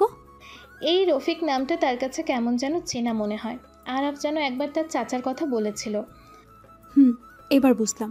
এই ভিখারি আরাফ আসলে একজন বড় বিজনেসম্যান, আর এই ছবিগুলো হয়তো তার শত্রুদের। তার শরীর শক্ত হয়ে যায়। ভিখারি হিসেবে যাকে সে জেনেছিল সে আসলে কোটিপতি। এই তীব্র বিস্ময় তাকে এক অন্য জগতে নিয়ে যায়। তার মনে ভয় আর কৌতূহল মিশে একাকার হয়ে যায়। রিমা তখনও সেই ফাইল হাতে নিয়ে দাঁড়িয়ে আছে। বিস্ময়ে তার মুখ ফ্যাকাশে হয়ে গেছে, তার হাত কাঁপছে। সে বিশ্বাস করতে পারছে না যা সে দেখছে। ঠিক তখনই তার পেছনে একটা গম্ভীর কণ্ঠস্বর ভেসে আসে। আরব ধীর কণ্ঠে, কিন্তু তার কথা রিমার বুকে কাঁপন ধরায়। তুমি তো বলেছিলে সত্যি জানতে চাও রিমা, এখন জানলে তো? রিমা চমকে ওঠে। সে দ্রুত ঘুরে দাঁড়ায়। আরাফ দরজার সামনে দাঁড়িয়ে আছে। তার পরনে এখনও সে ভিখারির পোশাক, কিন্তু তার চোখে এখন আর সেই শান্ত ভাব নেই। তার চোখে এক ধরনের ক্ষমতা, এক ধরনের দৃঢ়তা। তার মুখে একটা মৃদু হাসি, যা রিমার কাছে ভয়ঙ্কর মনে হয়। রিমা ভয়ে কাঁপতে কাঁপতে বলে, আরাফ, তুমি আসলে কে? এইসব কি? এই গাড়িগুলো, এই ফাইলগুলো, এইসবের মানে কি? আরাফের হাসিটা আরও গভীর হয়। সে ধীরে ধীরে রিমার দিকে এগিয়ে আসে। আমি তোমার আরাফই তো, নাকি এখন মনে হচ্ছে আমি অন্য কেউ? তোমার কৌতূহল তোমাকে এখানে টেনে এনেছে। আমি জানতাম তুমি আসবে। তুমি জানতে, কিন্তু কেন? তুমি কেন আমাকে বলনি? কেন তুমি এতদিন আমাকে মিথ্যে বলেছো? তুমি তো একজন ভিখারি নও। ভিখারি নই কে বললো? আমি তো ভিখারি। জীবনের প্রতি মুহূর্তে আমি ভিক্ষা করছি। কিসের ভিক্ষা জানো? শান্তির ভিক্ষা, ন্যায় বিচারের ভিক্ষা। এই যে দেখছো এইসব, এই ক্ষমতা, এই সম্পদ, এসবই আমার প্রতিশোধের ভিক্ষা। রিমার চোখ থেকে পানি গড়িয়ে পড়ে। তার মন ভয়ে আর বিস্ময়ে পূর্ণ। সে আরাফের দিকে তাকিয়ে থাকে। এই মানুষটাকে সে চিনতে পারছে না। আরাফ তার সামনে এসে দাঁড়ায়। তাদের মাঝখানে মাত্র কয়েক ইঞ্চির ব্যবধান। আরাফ নিচু কণ্ঠে বলে, তোমার সব প্রশ্নের উত্তর আমি দেব রিমা, কিন্তু তার আগে তুমি বলো, তুমি কি প্রস্তুত আমার এই জগৎটা দেখার জন্য? এই অন্ধকার জগৎ যা তুমি কোনোদিন কল্পনাও করোনি। রিমা তার দিকে তাকিয়ে ভয়ে তার মুখ শুকিয়ে গেছে। বলে, আমি জানি না। আমি তোমাকে বিশ্বাস করেছিলাম, কিন্তু তুমি। আরাফ রিমার মুখের দিকে ঝুঁকে আসে। তার নিঃশ্বাস রিমার মুখে লাগে। এখন কি আমাকে বিশ্বাস করো না, নাকি এখন আমাকে ভয় পাচ্ছ? রিমার বুক ধড়ফড় করছে। সে আরাফের মুখের দিকে তাকিয়ে থাকে। তার চোখে ভয়, কিন্তু সেই ভয় ছাপিয়ে এক ধরনের চরম উত্তেজনা তাকে গ্রাস করছে। সে আরাফকে মুখোমুখি দেখার জন্য প্রস্তুত ছিল না। রিমার চোখ থেকে তখনও পানি পড়ছে, কিন্তু সে এখন আর কাঁপছে না। আরাফের চোখের গভীরতা তাকে সম্মোহিত করে ফেলেছে। আরাফ রিমার দিকে তার হাত বাড়িয়ে দেয়। রিমার বুকটা ধুকপুক করে ওঠে। সে দ্বিধা করে, তারপর ধীরে ধীরে তার হাতটা আরাফের হাতে তুলে দেয়। আরাফ রিমার হাতটা আলতো করে ধরে। তার স্পর্শে এক ধরনের জাদু আছে, যা রিমার সব ভয় মুহূর্তেই দূর করে দেয়। আরাফ মিষ্টি গলায় ফিসফিস করে বলে, আমি সেই শিকারী যে নিজের জন্য শিকারের মতোই শিকার বানাচ্ছে এই শহরটাকে। এই শহরের প্রতিটি অলি গলির প্রতিটি মানুষ সবই আমার শিকার। আমি তাদের চলচ্চিত্র বুঝি, তাদের দুর্বলতা জানি, আর তাদের দুর্বলতাকে ব্যবহার করেই আমি আমার ঝাল বনি। শিকারি? তুমি কার শিকারি? কেন এসব করছো? আমার শত্রুদের শিকারী, যারা আমার জীবন কেড়ে নিতে চেয়েছিল, আমার সব কিছু ধ্বংস করতে চেয়েছিল, তাদের শিকারী। আমি তাদের খুঁজে খুঁজে বের করছি। আর আমার এই খেলায়, আমার এই প্রতিশোধের খেলায় তুমি সেই শিকারে ফাঁসা সবচেয়ে সুন্দর পাখি রিমা। আরাফের কথাগুলো রিমার কানে মধুর সঙ্গীতের মতো বাজে। তার চোখে বিস্ময়, ভয় আর ভালোবাসার এক অদ্ভুত মিশ্র অনুভূতি। সে বুঝতে পারে আরাফ তাকে ভালোবাসে, কিন্তু তার এই ভালোবাসা এক ভয়ঙ্কর বাস্তবতার সাথে জড়িত। রিমার মন আরাফের এই নতুন রূপে এক ধরনের আকর্ষণ অনুভব করে। সে জানে না তার ভবিষ্যৎ কী হবে, কিন্তু সে আরাফের সাথে এই বিপজ্জনক পথ চলায় সামিল হতে প্রস্তুত। রিমা আরাফের দিকে তাকিয়ে আছে, তার চোখে এক ধরনের আত্মসমর্পণ। পাখি? কিন্তু পাখি তো খাঁচে থাকতে পারে না আরাফ। পাখি মুক্ত আকাশে উঠতে হয়। আমার খাঁচাটা অনেক বড় রিমা, আর এখানে তুমি উঠতে পারবে, কিন্তু আমার নজরদারিতে তুমি আমার দুর্বলতা, তাই তোমাকে আমার কাছে রাখতে হবে। আরাফ রিমাকে আরও কাছে টেনে নেয়। রিমার মন তখন এক তীব্র ভালোবাসায় পূর্ণ। এই প্রথম সে আরাফের সম্পূর্ণ রূপ দেখেছে, একজন প্রতিশোধ পরায়ণ শিকারী, কিন্তু একই সাথে একজন প্রেমিক। তার চোখে আরাফের জন্য বিস্ময়, ভয় এবং গভীর ভালোবাসা। রিমা আরাফের বুকে মাথা রাখে, নিজেকে তার কাছে সম্পূর্ণভাবে সঁপে দেয়। সে জানে না এই পথের শেষ কোথায়, কিন্তু সে এখন আরাফের সাথে এই বিপদ সংকুল যাত্রা শুরু করার জন্য প্রস্তুত। রিমা এখন আরাফের গোপন ম্যানশনে। চারপাশে বিলাসবহুল জিনিসপত্র আর আধুনিক প্রযুক্তির ছোঁয়া তাকে অবাক করে দিয়েছে, কিন্তু তার চোখ খুঁজে ফিরছে আরাফকে, সে ভিখারি ছদ্মবেশের আড়ালে লুকিয়ে থাকা কোটিপতিকে। আরাফ রিমাকে তার ব্যক্তিগত অফিস কক্ষে নিয়ে আসে। রুমটা অত্যাধুনিক সরঞ্জাম আর শেয়ার বাজারের 5 ফিডে ভরা। রিমা চুপচাপ করে সব দেখছে। আরাফ রিমার দিকে ঘুরে দাঁড়ায়। তার মুখে এবার আর কোনো রহস্যময় হাসি নেই, আছে এক ধরনের গভীরতা আর বেদনা। বসো রিমা, এখানে আমার আসল পৃথিবী, যে পৃথিবীটা তুমি দেখতে চেয়েছিলে। কেমন লাগছে? রিমা আরাফের পাশে একটা সোফায় বসে কণ্ঠে নরম জিজ্ঞাসা করে, এই সব কিছু এ তো আমার কল্পনার বাহিরে। তুমি কেন নিজেকে ভিখারি সাজিয়েছো আরাফ? কেন এত লুকোছাপা? একটা চেয়ার টেনে রিমার সামনে বসে দীর্ঘশ্বাস ফেলে। আমার নাম আরাফুর রহমান। আমি এই শহরের সবচেয়ে বড় বিজনেস এম্পায়ারের একমাত্র উত্তরাধিকারী ছিলাম। আমার বাবা ছিলেন এই দেশের অন্যতম সেরা ব্যবসায়ী, কিন্তু কিছু মানুষ, কিছু অমানুষ, তারা আমার বাবার সব কিছু কেড়ে নিতে চেয়েছিল। তারা আমাদের পরিবারের উপর অন্যায় করেছিল রিমা, এমন অন্যায় যা একজন মানুষকে ভেতর থেকে শেষ করে দেয়। রিমা আরাফের দিকে ঝুঁকে আসে, সহানুভূতির সাথে বলে, কি হয়েছিল আরাফ? প্লিজ আমাকে বলো। আমার বাবা, তিনি আমার সামনে শেষ নিঃশ্বাস ত্যাগ করেন। ষড়যন্ত্র করে তাকে ফাঁসানো হয়েছিল। আমাদের সব ব্যবসা, সব সম্পত্তি কেড়ে নেওয়ার চেষ্টা করা হয়েছিল। আমি তখন অনেক ছোটো ছিলাম রিমা, বিদেশে পড়াশোনা করছিলাম। যখন জানতে পারলাম তখন দেশে ফিরলাম, কিন্তু ততক্ষণে অনেক দেরি হয়ে গেছে। আমার পরিবার প্রায় পথে বসার জোগাড় হয়েছিল। সেই সময় থেকে আমি একটা প্রতিজ্ঞা করেছিলাম। কি প্রতিজ্ঞা? প্রতিজ্ঞা করেছিলাম, যারা আমার বাবার সাথে অন্যায় করেছে, যারা আমাদের পরিবারের সর্বনাশ করতে চেয়েছিল, তাদের আমি ছাড়ব না। আমি তাদেরই খেলা দিয়ে শেষ করব। এই শহরের সব ক্ষমতা আমি আমার হাতে নেব, যাতে ভবিষ্যতে আর কোনো পরিবারকে আমার মতো পরিণতি ভোগ করতে না হয়। আরাফের চোখে এক ধরনের প্রতিশোধের আগুন জ্বলছে। রিমা তার মুখের দিকে তাকিয়ে থাকে। সে বুঝতে পারে আরাফের ভেতরের বেদনা কতটা গভীর। আরাফ তার বোনের কথা এখনও গোপন রাখে। সেই আঘাত তার ভেতরে এতটাই গেঁথে আছে যে সেটা প্রকাশ করতে পারছে না। আর তাই তুমি ভিখারি সেজেছিলে, যাতে কেউ তোমাকে চিনতে না পারে? ঠিক তাই রিমা, কেউ জানতো না আমি দেশে ফিরেছি। তারা ভেবেছিল আমি হয়তো বিদেশি রয়ে গেছি। এই ভিখারি ছদ্মবেশে আমাকে সব খবর সংগ্রহ করতে সাহায্য করেছে। রাস্তার মানুষজন আমাকে বিশ্বাস করত, আর তাদের কাছ থেকে আমি এমন সব তথ্য পেয়েছি যা কোনো বিজনেসম্যানও কল্পনা করতে পারবে না। শত্রুদের ফাঁদে ফেলার জন্য এটাই ছিল আমার সেরা অস্ত্র। তারা জানতো না তাদের চোখের সামনে দিয়ে তাদের সবচেয়ে বড় শত্রু ঘুরে বেড়াচ্ছে। রিমা আরাফের হাত ধরে, তার চোখে পানি এসে যায়। আরাফ, তোমার এত বড় কষ্ট ছিল আর আমি কিচ্ছুই জানতাম না। আমি তোমার পাশে ছিলাম, আমি শুধু তোমার রহস্য নিয়ে কৌতূহল দেখিয়েছি। তুমি আমার পাশে ছিলে রিমা। তোমার অজান্তেই তুমি আমাকে শক্তি দিয়েছো। তোমার সরলতা, তোমার বিশ্বাস আমাকে এই অন্ধকার পথে একটা আলোর রেখা দেখিয়েছে। তোমার সাথে সেই প্রথম বৃষ্টিতে ভেজা দিন থেকে আমি জানতাম তুমি আমার জন্য গুরুত্বপূর্ণ। রিমার মন আরাফের জন্য গভীর সহানুভূতিতে ভরে যায়। তার ভালোবাসা আরও বাড়ে। সে বুঝতে পারে আরাফ একা কতটা কষ্ট সহ্য করেছে। তাদের মধ্যে এক নতুন ধরনের বোঝাপড়া তৈরি হয়। আরাফ তার ভেতরের এক অংশ রিমার কাছে উন্মোচন করেছে, যা তাদের সম্পর্ককে আরও দৃঢ় করে তোলে। এদিকে ঢাকার এক 5 তারা হোটেলের কনফারেন্স রুম। আরাফের চাচা রফিক সাহেব তার অফিসের কিছু শীর্ষ কর্মকর্তাদের সাথে বসে আছেন। তার মুখে চিন্তার ভাঁজ।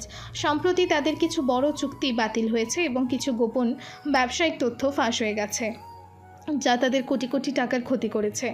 রফিক সাহেব বুঝতে পারছেন না কে তাদের বিরুদ্ধে কাজ করেছে। তিনি টেবিলের ওপর জোরে আঘাত করে। কি হচ্ছে এসব? আমাদের সব প্ল্যান ফাঁস হয়ে যাচ্ছে কিভাবে? কে করেছে এসব? কেউ কি আমার ব্যবসার ভেতর ঢোকার চেষ্টা করছে, নাকি কোনো নতুন শত্রু মাথা চাড়া দিচ্ছে? স্যার, আমাদের মনে হচ্ছে কোনো ভেতরের লোক জড়িত, কারণ যেভাবে তথ্য ফাঁস হচ্ছে তা বাইরে থেকে সম্ভব নয়। ভেতরের লোক? আমার এই সাম্রাজ্যে ভেতরের লোক? কে সাহস করে আমার সাথে বিশ্বাসঘাতকতা করবে? আমি তাকে শেষ করে দেব। রফিক সাহেবের চোখে ক্রোধ জ্বলছে। তিনি তার হাতের গ্লাসে থাকা বিদেশি মদটা এক চুমুকে শেষ করেন। রফিক সাহেব তার ছেলেবেলার ভাতিজা আরাফকে নিয়ে চিন্তা করেন না, কারণ তার ধারণা আরাফ বিদেশে পড়াশোনা করছে এবং দেশে ফিরলেও তাকে সহজেই নিয়ন্ত্রণ করা যাবে। তিনি জানেন না তার সামনে বসে থাকা ভিখারি আরাফই তার সবচেয়ে বড় শত্রু। স্যার, আমরা একজন নতুন মানুষের উপরে নজর রাখছি। তিনি সম্প্রতি আপনার পুরনো কিছু বিজনেস পার্টনারের সাথে দেখা করেছে। লোকটা দেখতে সাধারণ, কিন্তু তার গতিবিধি রহস্যজনক। রফিক সাহেব ভ্রুকুচকে বলেন, কে সে? তার পরিচয় কি? আসলে স্যার, তার কোনো সুস্পষ্ট পরিচয় নেই। সে নিজেকে একজন স্বাধীন গবেষক হিসেবে পরিচয় দিচ্ছে।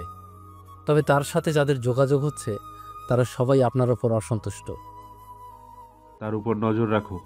আমার কাছাকাছি থাকা সব মানুষের উপর কড়া নজর রাখো। আমার এই সাম্রাজ্যে কেউ আমার বিরুদ্ধে যাবে, এটা আমি সহ্য করব না। প্রয়োজন হলে তাদের পরিবারকেও শেষ করে দেব। আমার ক্ষমতা আর সম্পত্তি হারানোর প্রশ্নই আসে না। রফিক সাহেবের চোখে এক ধরনের নির্মমতা ফুটে ওঠে। তিনি তার চেয়ারে হেলান দিয়ে বসে পড়েন। তার মনে একটা নতুন ষড়যন্ত্রের জাল বুনছে। তিনি বুঝতে পারেন তাকে আরও বেশি সতর্ক হতে হবে। তিনি জানেন না তার এই সতর্কতা তাকে আরও গভীরে টানছে, যেখানে আরাফ তার জন্য ফাঁদ পেতে রেখেছে। 1 সপ্তাহ পর রিমা অফিসের কাজ শেষ করে ফিরছিল। ঢাকার ব্যস্ত সড়কে তখন বিকেল গড়িয়ে সন্ধ্যা নামছে। তার মনে আরাফের কথা, তার মনে শান্তি নেই। হঠাৎ তার পেছন থেকে 2টো কালো রঙের বাইক এসে তার রিকশার সামনে ব্রেক কষে। রিমার বুকটা ছ্যাঁত করে ওঠে। বাইকের আরোহীরা কালো জ্যাকেট পরা, মুখে হেলমেট। তাদের দেখে মনে হচ্ছে তারা কোনো ভালো লোক নয়। এই মেয়ে, রিকশা থেকে নাম। রিমা ভয়ে কাঁপতে কাঁপতে বলে, কে আপনারা? কি চান? দ্বিতীয় বাইক আরোহী রিকশার চালককে ধাক্কা দিয়ে সরিয়ে দিয়ে বলে, কথা বেশি বলবি না। আরাফ নামের একটা ছেলের সাথে তোর সম্পর্ক আছে, তাই না? আরাফ? তোমরা আরাফকে চিনো? কি চাও তার কাছ থেকে? আমাদের বস তোর সাথে কথা বলতে চান। তুই আরাফ থেকে দূরে থাকবি। সে একজন বিপজ্জনক মানুষ। তার সাথে মিশলে তোর জীবন শেষ হয়ে যাবে। রিমার চোখ বড় বড় হয়ে যায়। আরাফের চাচার লোক। তার মনে হয় আরাফের রহস্যময় জগৎটা এখন তার জীবনেও ঢুকে পড়েছে। সে ভয়ে কাঁপছে। আমি জানি না তোমরা কি বলছো। আমি আরাফকে চিনি, সে একজন সাধারণ মানুষ। দ্বিতীয় বাইক আরোহী রিমার হাত ধরে হ্যাঁচকা টানে রিকশা থেকে নামায়। সাধারণ? আরাফ মোটেই সাধারণ নয়। সে আমাদের বসের অনেক ক্ষতি করেছে। তুই যদি ওর পাশে থাকিস তাহলে তোর জীবন নরক হয়ে যাবে। আমরা তোর সব খবর জানি, তোর বাসা, তোর অফিস, সব। এবার থেকে আরাফ থেকে দূরে থাকবি, নয়তো এমন কিছু হবে তা তুই কল্পনাও করতে পারবি না। রিমা ভয়ে কাঁদতে শুরু করে। তার হাত ছাড়িয়ে নেওয়ার চেষ্টা করে কিন্তু পারে না।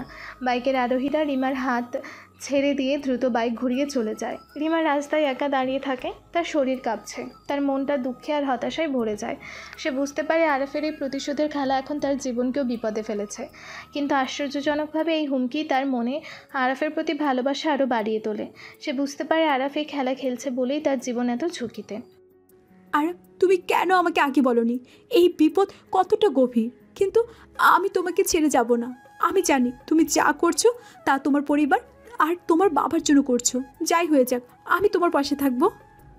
রিমা দ্রুত নিজের বাড়ির দিকে পা বাড়ায়, তার চোখে অশ্রু কিন্তু মনে এক দৃঢ় সংকল্প। পরের দিন সকালে রিমা ভয়ে ভয়ে আরাফের ম্যানশনে আসে। তার চোখ ফোলা, মুখ ফ্যাকাশে। সে সরাসরি আরাফের অফিস রুমে চলে আসে। আরাফ তখন একটা বড় স্ক্রিনে কিছু ডেটা দেখছিল। রিমার চেহারা দেখে তার মন অস্থির হয়ে ওঠে। সে দ্রুত স্ক্রিন বন্ধ করে রিমার দিকে এগিয়ে যায়।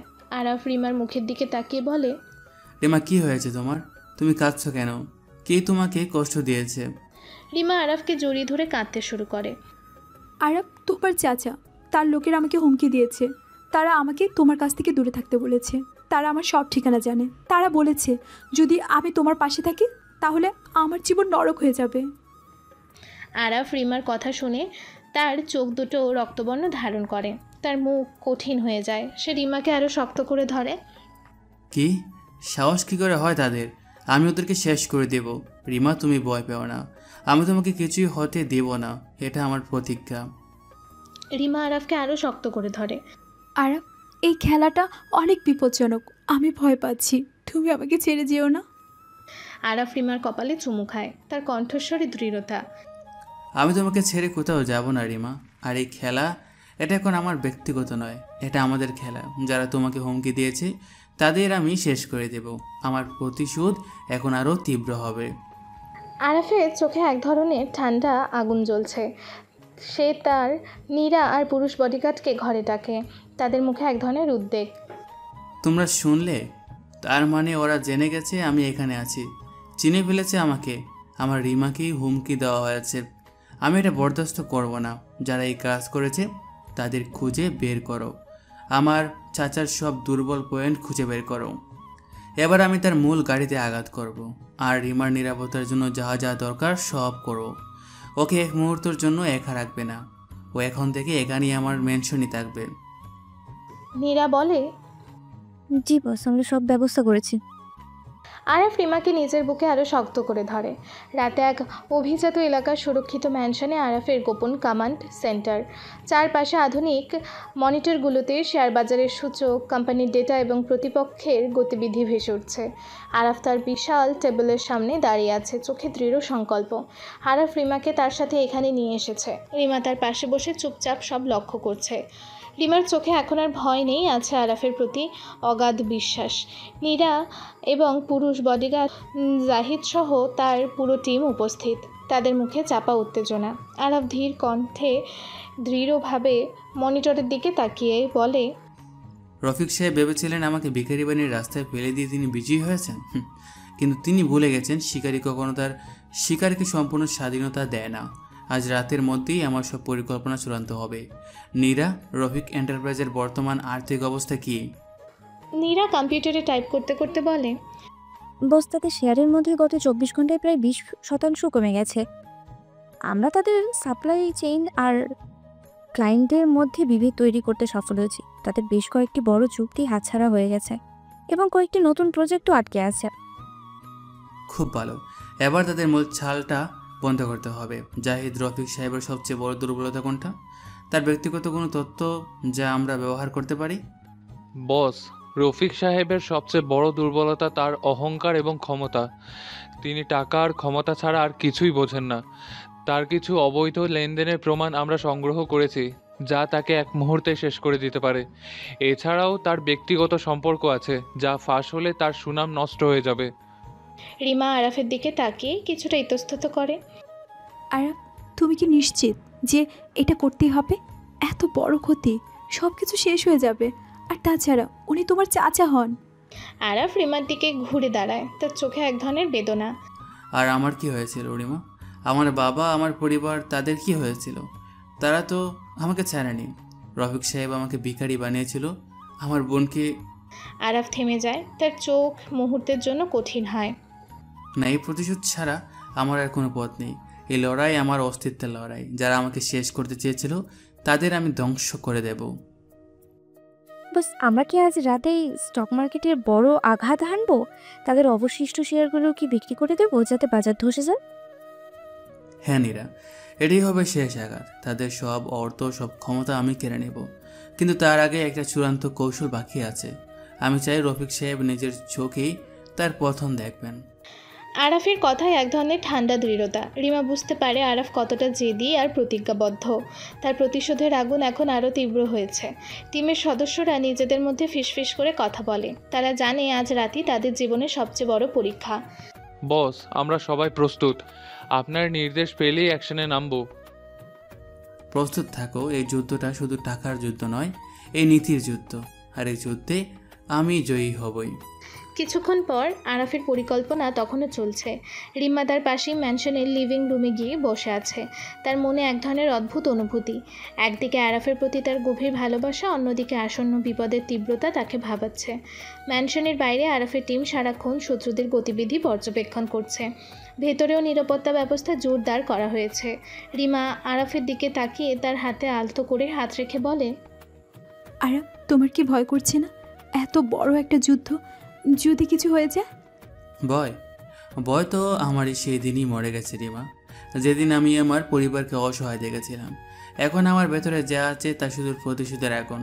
আর তুমি আমার সবচেয়ে বড় শক্তি। তোমার পাশে থাকাটাই আমাকে সাহস যোগাচ্ছে। কিন্তু আমি তো একজন সাধারণ মেয়ে। আমি তোমার এই জটিলতা কি করব? আমি কি তোমাকে কোনো সাহায্য করতে পারছি? তুমি আমার সবচেয়ে বড় সাহায্য রিমা। তোমার উপস্থিতি আমাকে শান্ত রাখে। এইসব জটিলতার মাঝে যখন তোমার মুখের দিকে তাকাই তখন মনে হয় যেন একটা শান্তির আশ্রয় পেয়েছি। তোমার ভালোবাসা আমাকে বাঁচিয়ে রেখেছে। আরাফ রিমাকে তার কাছে টেনে নেয়। তাদের মধ্যে এক আবেগঘন মুহূর্ত তৈরি হয়। এই অনিশ্চিত পরিস্থিতিতে তাদের ভালোবাসা যেন আরও গভীর হয়ে উঠেছে। তারা একে অপরের চোখে তাকিয়ে থাকে, যেন এই মুহূর্তে বাইরের সব বিপদ ভুলে যেতে চায়।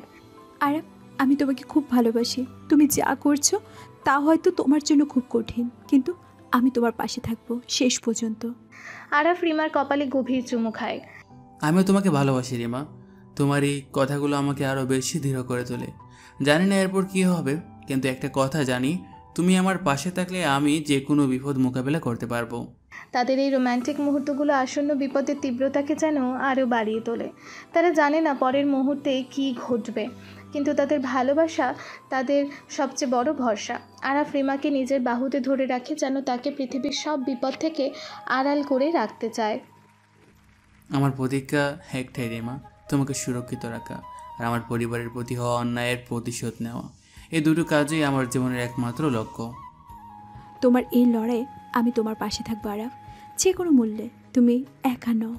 পরের দিন সকালে ঢাকা স্টক এক্সচেঞ্জ ডিএসসি এর সামনে ঠিক করছে ভিড়। সব সংবাদ মাধ্যম, সাংবাদিকরা উপস্থিত।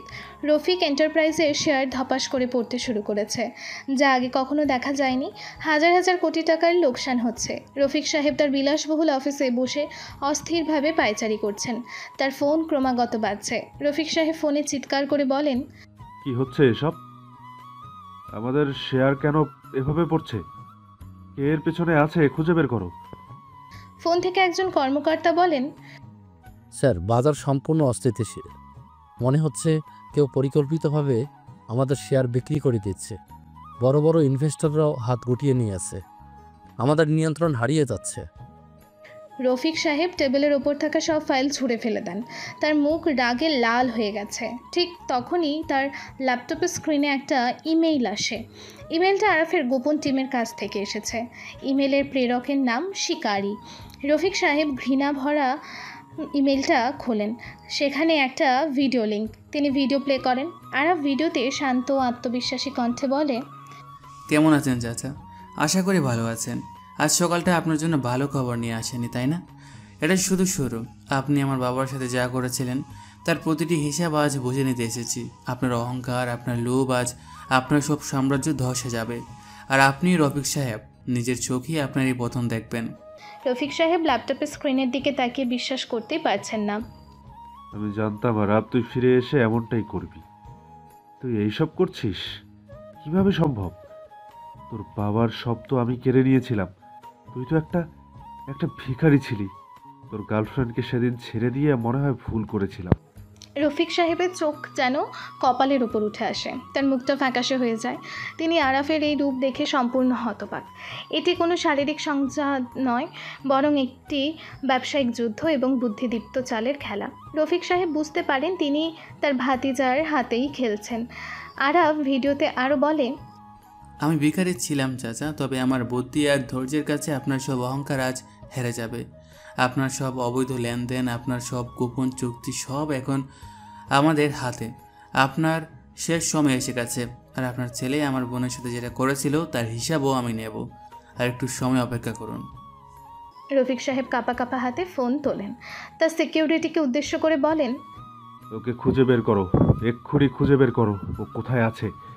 আমার ভাতিজা আরাফ, ও বেঁচে আছে কেন এখনো? ওকে মেরে ফেলো ওকে। রফিক সাহেবের কণ্ঠে তীব্র ভয় আর হতাশা। তার পুরো সাম্রাজ্য তার চোখের সামনে ধসে যাচ্ছে। তিনি বুঝতে পারেন এই খেলার নিয়ন্ত্রণ তার হাতে নেই। আরাফের বুদ্ধিদীপ্ত চালের কাছে তিনি সম্পূর্ণ পরাজিত। কয়েক ঘন্টা পর ঢাকা স্টক এক্সচেঞ্জের বাইরে হাজার হাজার মানুষ ভিড় করেছে। রফিক এন্টারপ্রাইজের শেয়ারের মূল্য শূন্যের কোঠায় নেমে এসেছে। সংবাদ মাধ্যমগুলো ব্রেকিং নিউজে দেখাচ্ছে দেশের শীর্ষস্থানীয় ব্যবসায়ী রফিক এন্টারপ্রাইজের পতন। ম্যানশনের গোপন কমান্ড সেন্টারে আরাফ আর রিমা পাশাপাশি বসে আছে। তাদের সামনে স্ক্রিনে রফিক এন্টারপ্রাইজের শেয়ারের শেষ অঙ্কটা শূন্য দেখাচ্ছে। নীরা বলে, বস, কাজ শেষ। রফিক এন্টারপ্রাইজেসের সব শেয়ার আমরা নামিয়ে দিয়েছি। তাদের সব সম্পত্তি এখন দেউলিয়া। রফিক সাহেবকে পুলিশ হেফাজতে নেওয়া হয়েছে। তার বিরুদ্ধে মানি লন্ডারিং, প্রতারণা এবং আরও বেশ কিছু গুরুতর অভিযোগ আছে। আরাফ মনিটরের দিকে তাকিয়ে থাকে, তার মুখে এক ধরনের প্রশান্তি। রিমা আরাফের দিকে তাকিয়ে থাকে, তার চোখে বিজয় আর স্বস্তির ছাপ। আরাফ, তুমি পেরেছো। তুমি তোমার প্রতিশোধ নিতে পেরেছো। আরাফ রিমার হাত ধরে শক্ত করে, তার চোখে এক ধরনের তৃপ্তি। হ্যাঁ রিমা, আমি পেরেছি। আমার বাবার প্রতি হওয়া অন্যায়ের প্রতিশোধ নিতে পেরেছি। যারা আমার পরিবারকে কষ্ট দিয়েছিল তাদের উপযুক্ত শাস্তি দিতে পেরেছি। আমার জীবনের একটা বড় উদ্দেশ্য আজ পূরণ হলো। আরাফের চোখে এক ধরনের আবেগ। এই বিজয়ের পেছনে লুকানো আছে দীর্ঘদিনের কষ্ট, অপেক্ষা আর একনিষ্ঠ পরিশ্রম। তার এই জয় শুধু আর্থিক নয়, এটা আত্মমর্যাদার জয়, ন্যায় বিচারের জয়। এই সব কিছু, এই মেনশন, এই ব্যবসা সব এখন আমার। আমার বাবার স্বপ্ন আমি আবার ফিরিয়ে আনবো। আর এবার কেউ আমাদের ক্ষতি করতে পারবে না। রিমা আরাফকে জড়িয়ে ধরে, আনন্দে তার চোখ ভিজে যায়। তুমি আমার সত্যিকারের হিরো আরাফ, একজন ভিখারি থেকে কোটিপতি। এই জার্নিটা ছিল অসাধারণ। আমার এই জার্নিতে তুমি ছিলে আমার সবচেয়ে বড় সঙ্গী রিমা। তুমি না থাকলে হয়তো আমি পথ হারাতাম। এখন আমাদের নতুন জীবন শুরু হবে। আরাফ রিমার দিকে তাকিয়ে হাসে, তার চোখে এক ধরনের নতুন স্বপ্ন। এই বিজয়ের পর তাদের সম্পর্ক আরও গভীর হয়। প্রতিশোধের আগুন এখনও নিভে যায়নি।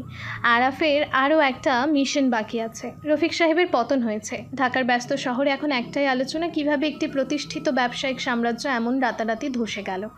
আরাফের ম্যানশনে এখন শান্ত পরিবেশ। রিমা আর আরাফ তার বিলাসবহুল লিভিং রুমে বসে আছে। রাতের নিস্তব্ধতা যেন তাদের ঘিরে আছে। আরাফ এতদিন রিমার কাছ থেকে তার বোনের হত্যার আসল কারণটা লুকিয়ে রেখেছিল।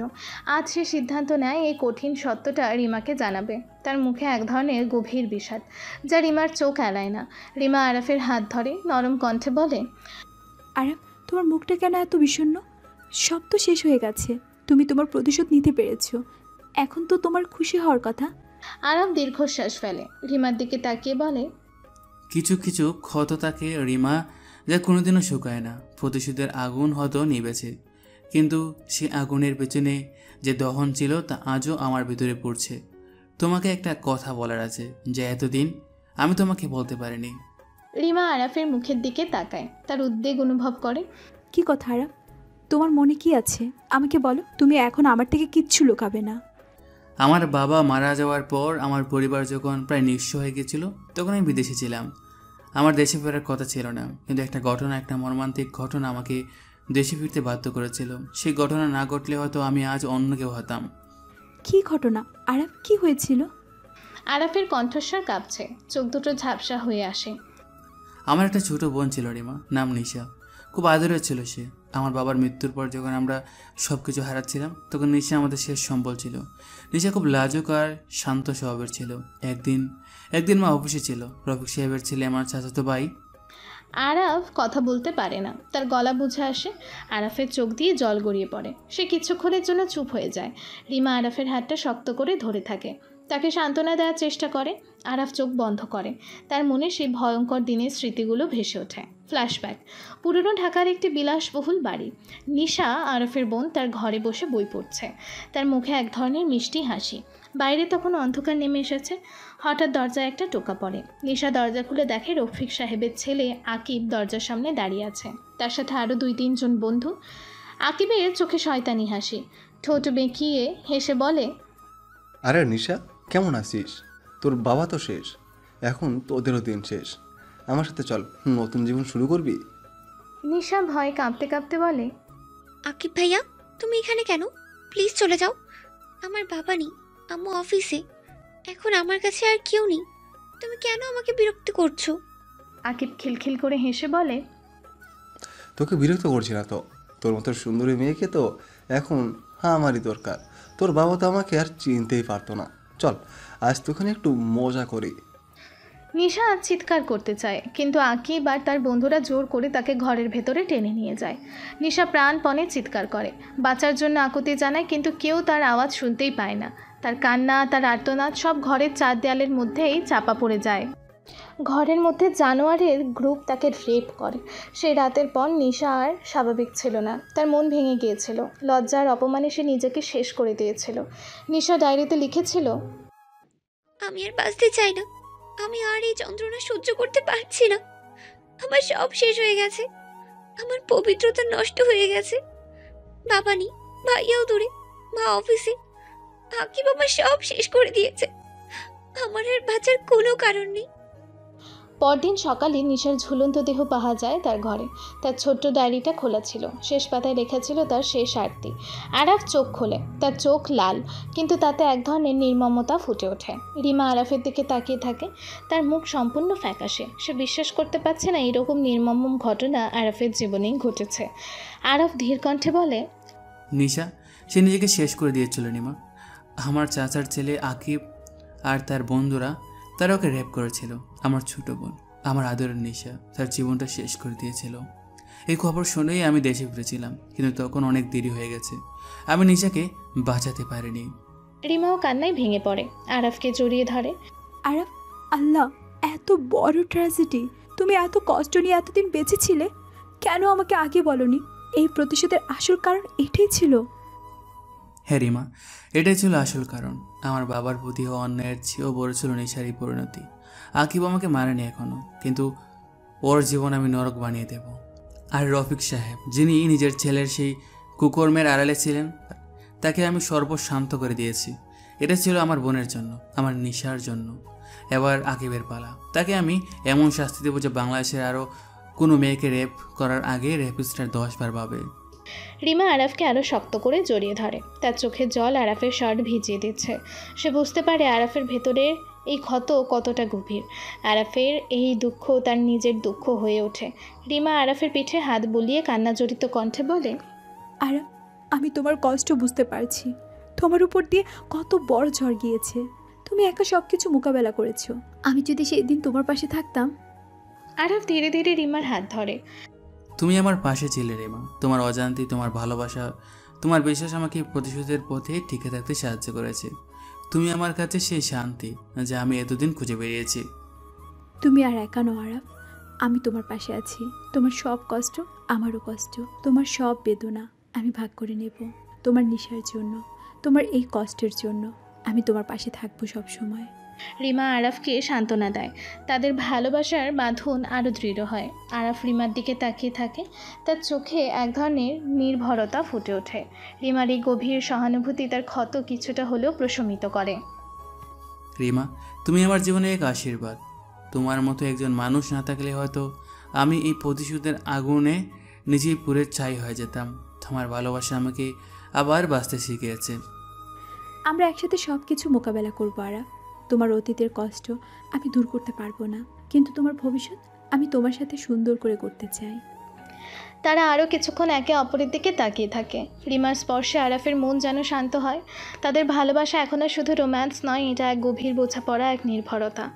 2 দিন পর ঢাকার একটি অভিজাত নাইট ক্লাব।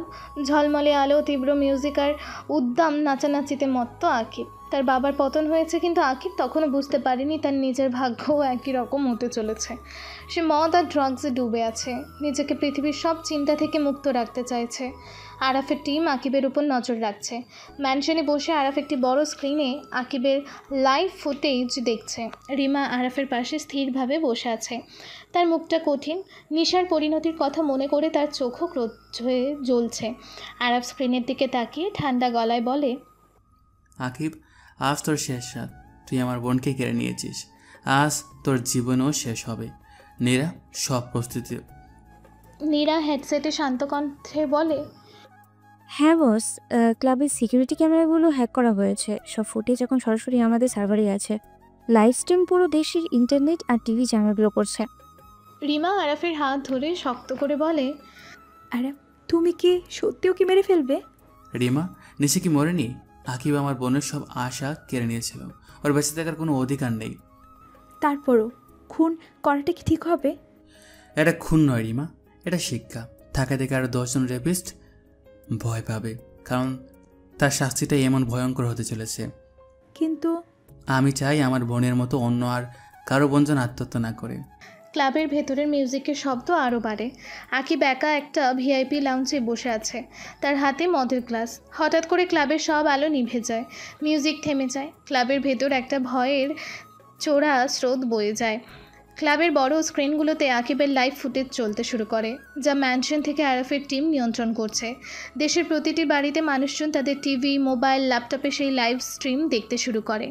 আরাফ হেডসেটে নীরাকে বলে, সময় এসেছে অ্যাকশন। স্ক্রিনে দেখা যায় ক্লাবের ভিআইপি লাউঞ্জের দরজা খুলে যায়। একটা ছায়ামূর্তি ভেতরে প্রবেশ করে। তার পরনে কালো পোশাক, চেহারায় মুখোশ। কেউ তার চেহারা দেখতে পাচ্ছে না। আকিব ভয়ে কাঁপতে শুরু করে। সে জানে না কি হচ্ছে। চিৎকার করে বলে, কে তুই? কি চাস? আমার কাছে আসবি না, আমার কাছে আসবি না বলে দিলাম। ছায়ামূর্তিটি ধীরে ধীরে আকিবের দিকে এগিয়ে যায়। আকিব পেছাতে পেছাতে দেয়ালে গিয়ে থাকে। ছায়ামূর্তিটি তার হাতে থাকা একটি বিষাক্ত ইঞ্জেকশন আকিবের শরীরে ঢুকিয়ে দেয়। মুহূর্তেই আকিব যন্ত্রণায় ছটফট করতে শুরু করে। তার শরীর খিঁচুনি দিয়ে ওঠে। পুরো দেশ এই দৃশ্য লাইভে দেখছে, কিন্তু কেউ বুঝতে পারছে না এই ছায়ামূর্তিটি কে। আকিবের চোখ দিয়ে জল গড়িয়ে পড়ে। তার মুখ থেকে শেষ আর্তনাদ বের হয়। আরাফ, তুই? আকিবের দেহ নিথর হয়ে যায়। ছায়ামূর্তিটি নিচু হয়ে আকিবের কানের কাছে কিছু বলে, তারপর দ্রুত সেখান থেকে অদৃশ্য হয়ে যায়। ক্লাবের আলো আবারও জ্বলে ওঠে। মিউজিক চলতে শুরু করে, যেন কিছুই ঘটেনি, কিন্তু স্ক্রিনগুলোতে তখনও আকিবের নিথর দেহের ছবি ভেসে উঠছে। তার পাশে লেখা, all rapists in Bangladesh always be careful. Araf স্ক্রিনের দিকে তাকিয়ে ঠান্ডা মুখে বলে, কাজ শেষ। নীরা, সব ডেটা ডিলিট করে দাও, কোনো প্রমাণ রাখবে না। জি বস, সব ক্লিন। রিমার মুখে এক ধরনের মিশ্র অনুভূতি, ভয়, ঘৃণা, কিন্তু সেই সাথে এক ধরনের স্বস্তি। নিশার মৃত্যুর প্রতিশোধ নেওয়া হয়েছে। আরাফের চোখে এক ধরনের শান্তি। সে তার প্রতিশোধ পূরণ করতে পেরেছে। দেশের মানুষজন আকিবের মৃত্যুর রহস্য নিয়ে আলোচনা করতে থাকে, কিন্তু কেউ জানে না এর পেছনের মূল নায়ক কে। আরাফ তার ম্যানশনের লিভিং রুমে রিমার হাত ধরে বসে আছে। তার মুখে এখন আর সেই প্রতিশোধের কঠোরতা নেই, আছে এক ধরনের প্রশান্তি। আরাফ রিমার দিকে তাকিয়ে কণ্ঠে এক ধরনের স্বস্তি এনে বলে, রিমা, আজ আমার জীবনের একটা বড় অধ্যায় শেষ হলো। আমার প্রতিশোধের আগুন নিভেছে। এখন আমি সত্যি সত্যি মুক্তি পেলাম। রিমা আরাফের হাত ধরে তার চোখে এক ধরনের মমতা। হ্যাঁ আরাফ, তুমি তোমার বোনকে ন্যায় বিচার দিতে পেরেছো। তোমার এই সংগ্রাম ছিল অসাধারণ। এখন কি করবে? এখন আমার জীবনের একমাত্র উদ্দেশ্য শান্তি এবং ভালোবাসা। যে শান্তি তুমি আমাকে দিয়েছো, যে ভালোবাসা তুমি আমাকে শিখিয়েছো, আমি এই ম্যানশনেই তোমার সাথে থাকতে চাই। আমার ব্যবসা আমি নিজেই দেখব, কিন্তু এবার আর প্রতিশোধের জন্য নয়, মানুষের ভালোর জন্য। আমি তোমার পাশে আছি আরাফ, সব সময় থাকবো। আমরা একসাথে একটা নতুন জীবন করব, যেখানে কোনো ভয় থাকবে না, শুধু থাকবে ভালোবাসা। আরাফ রিমার কপালে চুমু খায়। তার চোখে এক ধরনের নতুন স্বপ্ন। তারা দুজনেই তাদের ভবিষ্যতের দিকে তাকায়। ম্যানশনের বাইরে তখনও শহরের কোলাহল শোনা যাচ্ছে, কিন্তু তাদের কাছে এই মুহূর্তে সব কিছু শান্ত মনে হচ্ছে। আমি আমার বাবার সব স্বপ্ন পূরণ করব, তার ব্যবসা আরও বড় করব, কিন্তু এবার ন্যায় ও সততার পথে। আমি চাই দেশটা আরও সুন্দর হোক। আর তুমি আমার সাথে থাকবে প্রতিটি পদক্ষেপে। আমি তোমাকে বিয়ে করতে চাই রিমা, আমার বাকি জীবন তোমার সাথে কাটাতে চাই। রিমা আরাফকে জড়িয়ে ধরে, আনন্দে তার চোখ ভিজে যায়। হ্যাঁ আরাফ, আমি তোমার সাথে বাকি জীবন কাটাতে চাই, ভালোবাসি তোমাকে। তাদের ভালোবাসা এখন নতুন করে উজ্জ্বল। আরাফ তার সব ক্ষমতা আর সম্পদ ভালো কাজে লাগানোর প্রতিজ্ঞা করে। তাদের ভবিষ্যৎ উজ্জ্বল সম্ভাবনায় পূর্ণ। তারা একে অপরের দিকে তাকিয়ে হাসে, যেন তাদের নতুন জীবনের সূচনা হচ্ছে। কয়েকদিন পর আরাফ এখন ব্যবসায়িক সাম্রাজ্যের পূর্ণাঙ্গ মালিক, কিন্তু তার মন এখন শান্ত। প্রতিশোধের আগুন নিভে ভালোবাসার স্নিগ্ধ ছায়া তার জীবনকে ঘিরে রেখেছে। রিমা এখন তার ম্যানশনেই থাকে। একদিন সকালে আরাফ রিমাকে নিয়ে সিলেটের উদ্দেশ্যে রওনা হয়। তার চোখে এক ধরনের আশা, আর রিমা জানে আরাফ তাকে তার মায়ের কাছে নিয়ে যাচ্ছে। আরাফ গাড়িতে বসে রিমার হাত ধরে, আলতো করে চাপ দিয়ে বলে, রিমা, আজ আমরা এমন এক জায়গায় যাচ্ছি যেখানে আমার জীবনের সবচেয়ে বড় শক্তি আর সবচেয়ে বড় কষ্ট লুকিয়ে আছে। তোমার মা, আমি জানি আরাফ, তুমি এতদিন আমাকে সব কিছু বলেছো, শুধু তোমার মায়ের কথা বলা বাকি ছিল। তিনি কেমন আছেন এখন? আরাফ দীর্ঘশ্বাস ফেলে বলে, আমার বাবা তার বোনকে হারানোর পর মা মানসিকভাবে খুব ভেঙে পড়েছিলেন। তাকে সুস্থ করার জন্য চেষ্টা করেছি।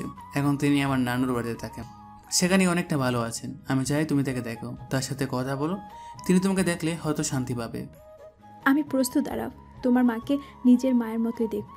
তিনি আমার পরিবারের একজন। তোমার যা কষ্ট আমারও কষ্ট, তোমার ভালোবাসার মানুষগুলো আমারও ভালোবাসার মানুষ। রিমা আরাফের হাতটা শক্ত করে ধরে। তাদের গাড়ি দ্রুত এগিয়ে চলে সবুজে ঘেরা সিলেটের দিকে। পথিমধ্যে তারা একে অপরের সাথে ভবিষ্যতের স্বপ্ন বুনতে থাকে। তাদের সম্পর্ক এখন আরও বেশি দৃঢ়।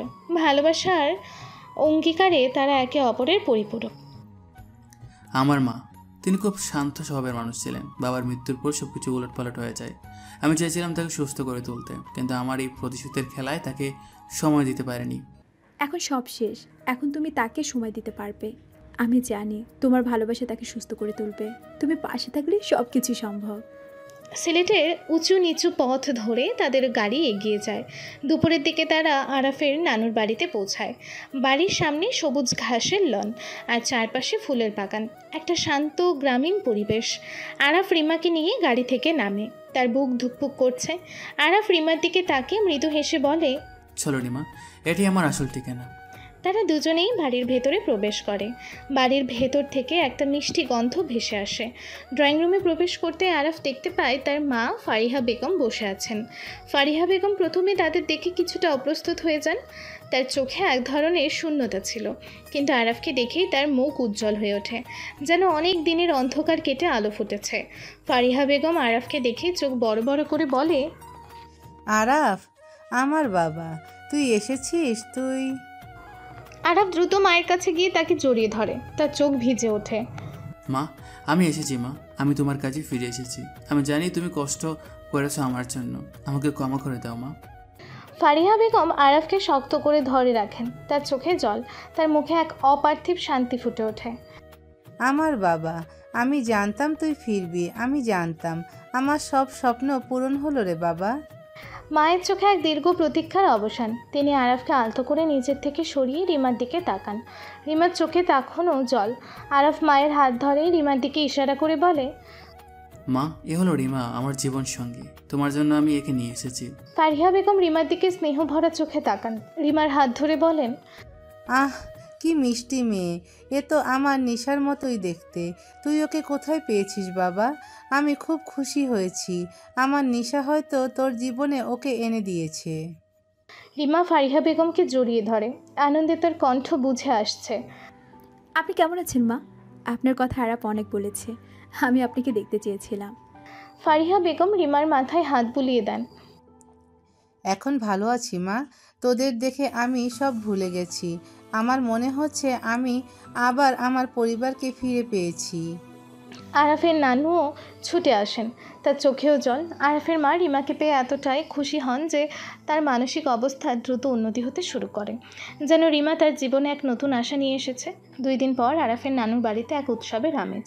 আরাফের মা ফারিহা বেগম রিমাকে পেয়ে এতটাই স্বাভাবিক হয়ে উঠেছেন যে তার সবার মনে এক নতুন আশার সঞ্চার হয়েছে। আরাফ আর রিমার বিয়ের সিদ্ধান্ত নেওয়া হয়। নানুর বাড়িতেই তাদের বিয়ের আয়োজন করা হয়। গ্রামের মানুষজন, আরাফের টিমের সদস্যরা আর রিমার অফিসের কয়েকজন ঘনিষ্ঠ বন্ধু মিলে এক জমকালো বিয়ের অনুষ্ঠান শুরু হয়। চারিদিকে ঝলমলে আলো আর ফুলের সাজ, গ্রামের ঐতিহ্যবাহী বিয়ের গান আর হাসির শব্দে মুখরিত চারপাশ। আরাফের নানু রিমার হাত ধরে বলেন, আমার আরাফ বহু বছর পরে আবার হাসছে।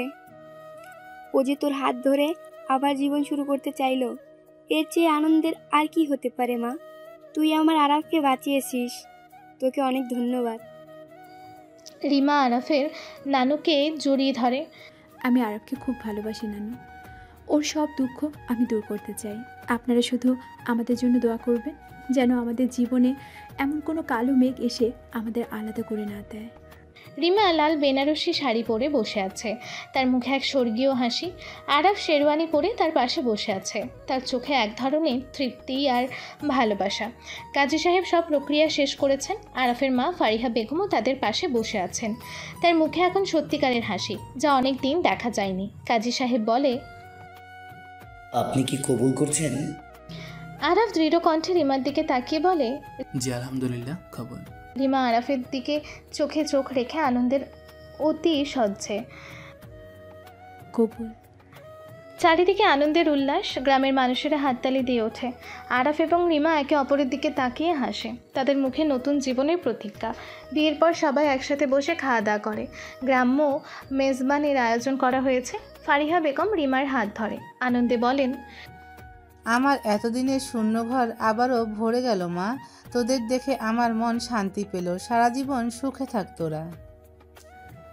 আপনিও তো আমাদের সাথে আছেন মা, এখন আমাদের পরিবার সম্পূর্ণ। নীরা আরাফের দিকে তাকিয়ে হেসে, আমার এই হাসির কারণ তো আমার পাশে বসে আছে নীরা। রিমা আমার জীবনে সে আলো যা সব অন্ধকার দূর করে দিয়েছে। স্যার, দোয়া করি এই আনন্দ যেন আপনাদের জীবনে সব সময় থাকে, আপনারা যেন সুস্থ থাকেন, ভালো থাকেন। আরাফ রিমার দিকে তাকিয়ে হেসে আরাফ তার টিমের সদস্যদের দিকে তাকিয়ে কৃতজ্ঞতা প্রকাশ করে। ফারিহা বেগম রিমার মাথায় হাত বুলিয়ে দেন, তার চোখেও এক ধরনের শান্তি। সবাই মিলে খুব মজা করে, যা এক অন্যরকম আনন্দের উৎসব তৈরি করে। রাত গভীর, বিয়ের সব আয়োজন শেষ। সাজানো বাসর ঘরে রিমা বসে আছে, তার মনটা আরাফের জন্য উন্মুখ। সে এখন আর কোনো ভয় বা সন্দেহ অনুভব করে না, শুধু ভালোবাসা, নির্ভরতা। আরাফ ধীর পায়ে ঘরে প্রবেশ করে, তার চোখে রিমার প্রতি গভীর আকর্ষণ আর ভালোবাসা। আরাফ ধীরে ধীরে রিমার কাছে এসে তার হাত ধরে। এই মুহূর্তের জন্য আমি কতদিন অপেক্ষা করেছি রিমা, কত স্বপ্ন দেখেছি তোমাকে এভাবে আমার পাশে পাবো বলে। রিমা আরাফের দিকে তাকিয়ে তার চোখে চোখ রেখে বলে, আমারও মনে হয় যেন 1000 বছর ধরে এই মুহূর্তের জন্য অপেক্ষা ছিলাম আরাফ। তোমার হাত ধরে বাকি জীবনটা কাটিয়ে দিতে চাই। আরাফ রিমার কপালে চুমু খায়। তোমার কপালে প্রথম চুমুটা দেওয়ার দিনই আমি বুঝেছিলাম তুমি আমার শেষ আশ্রয়। তোমার নিষ্পাপ চোখ, তোমার সরল হাসি সব আমাকে বারবার তোমার কাছে টেনে এনেছে।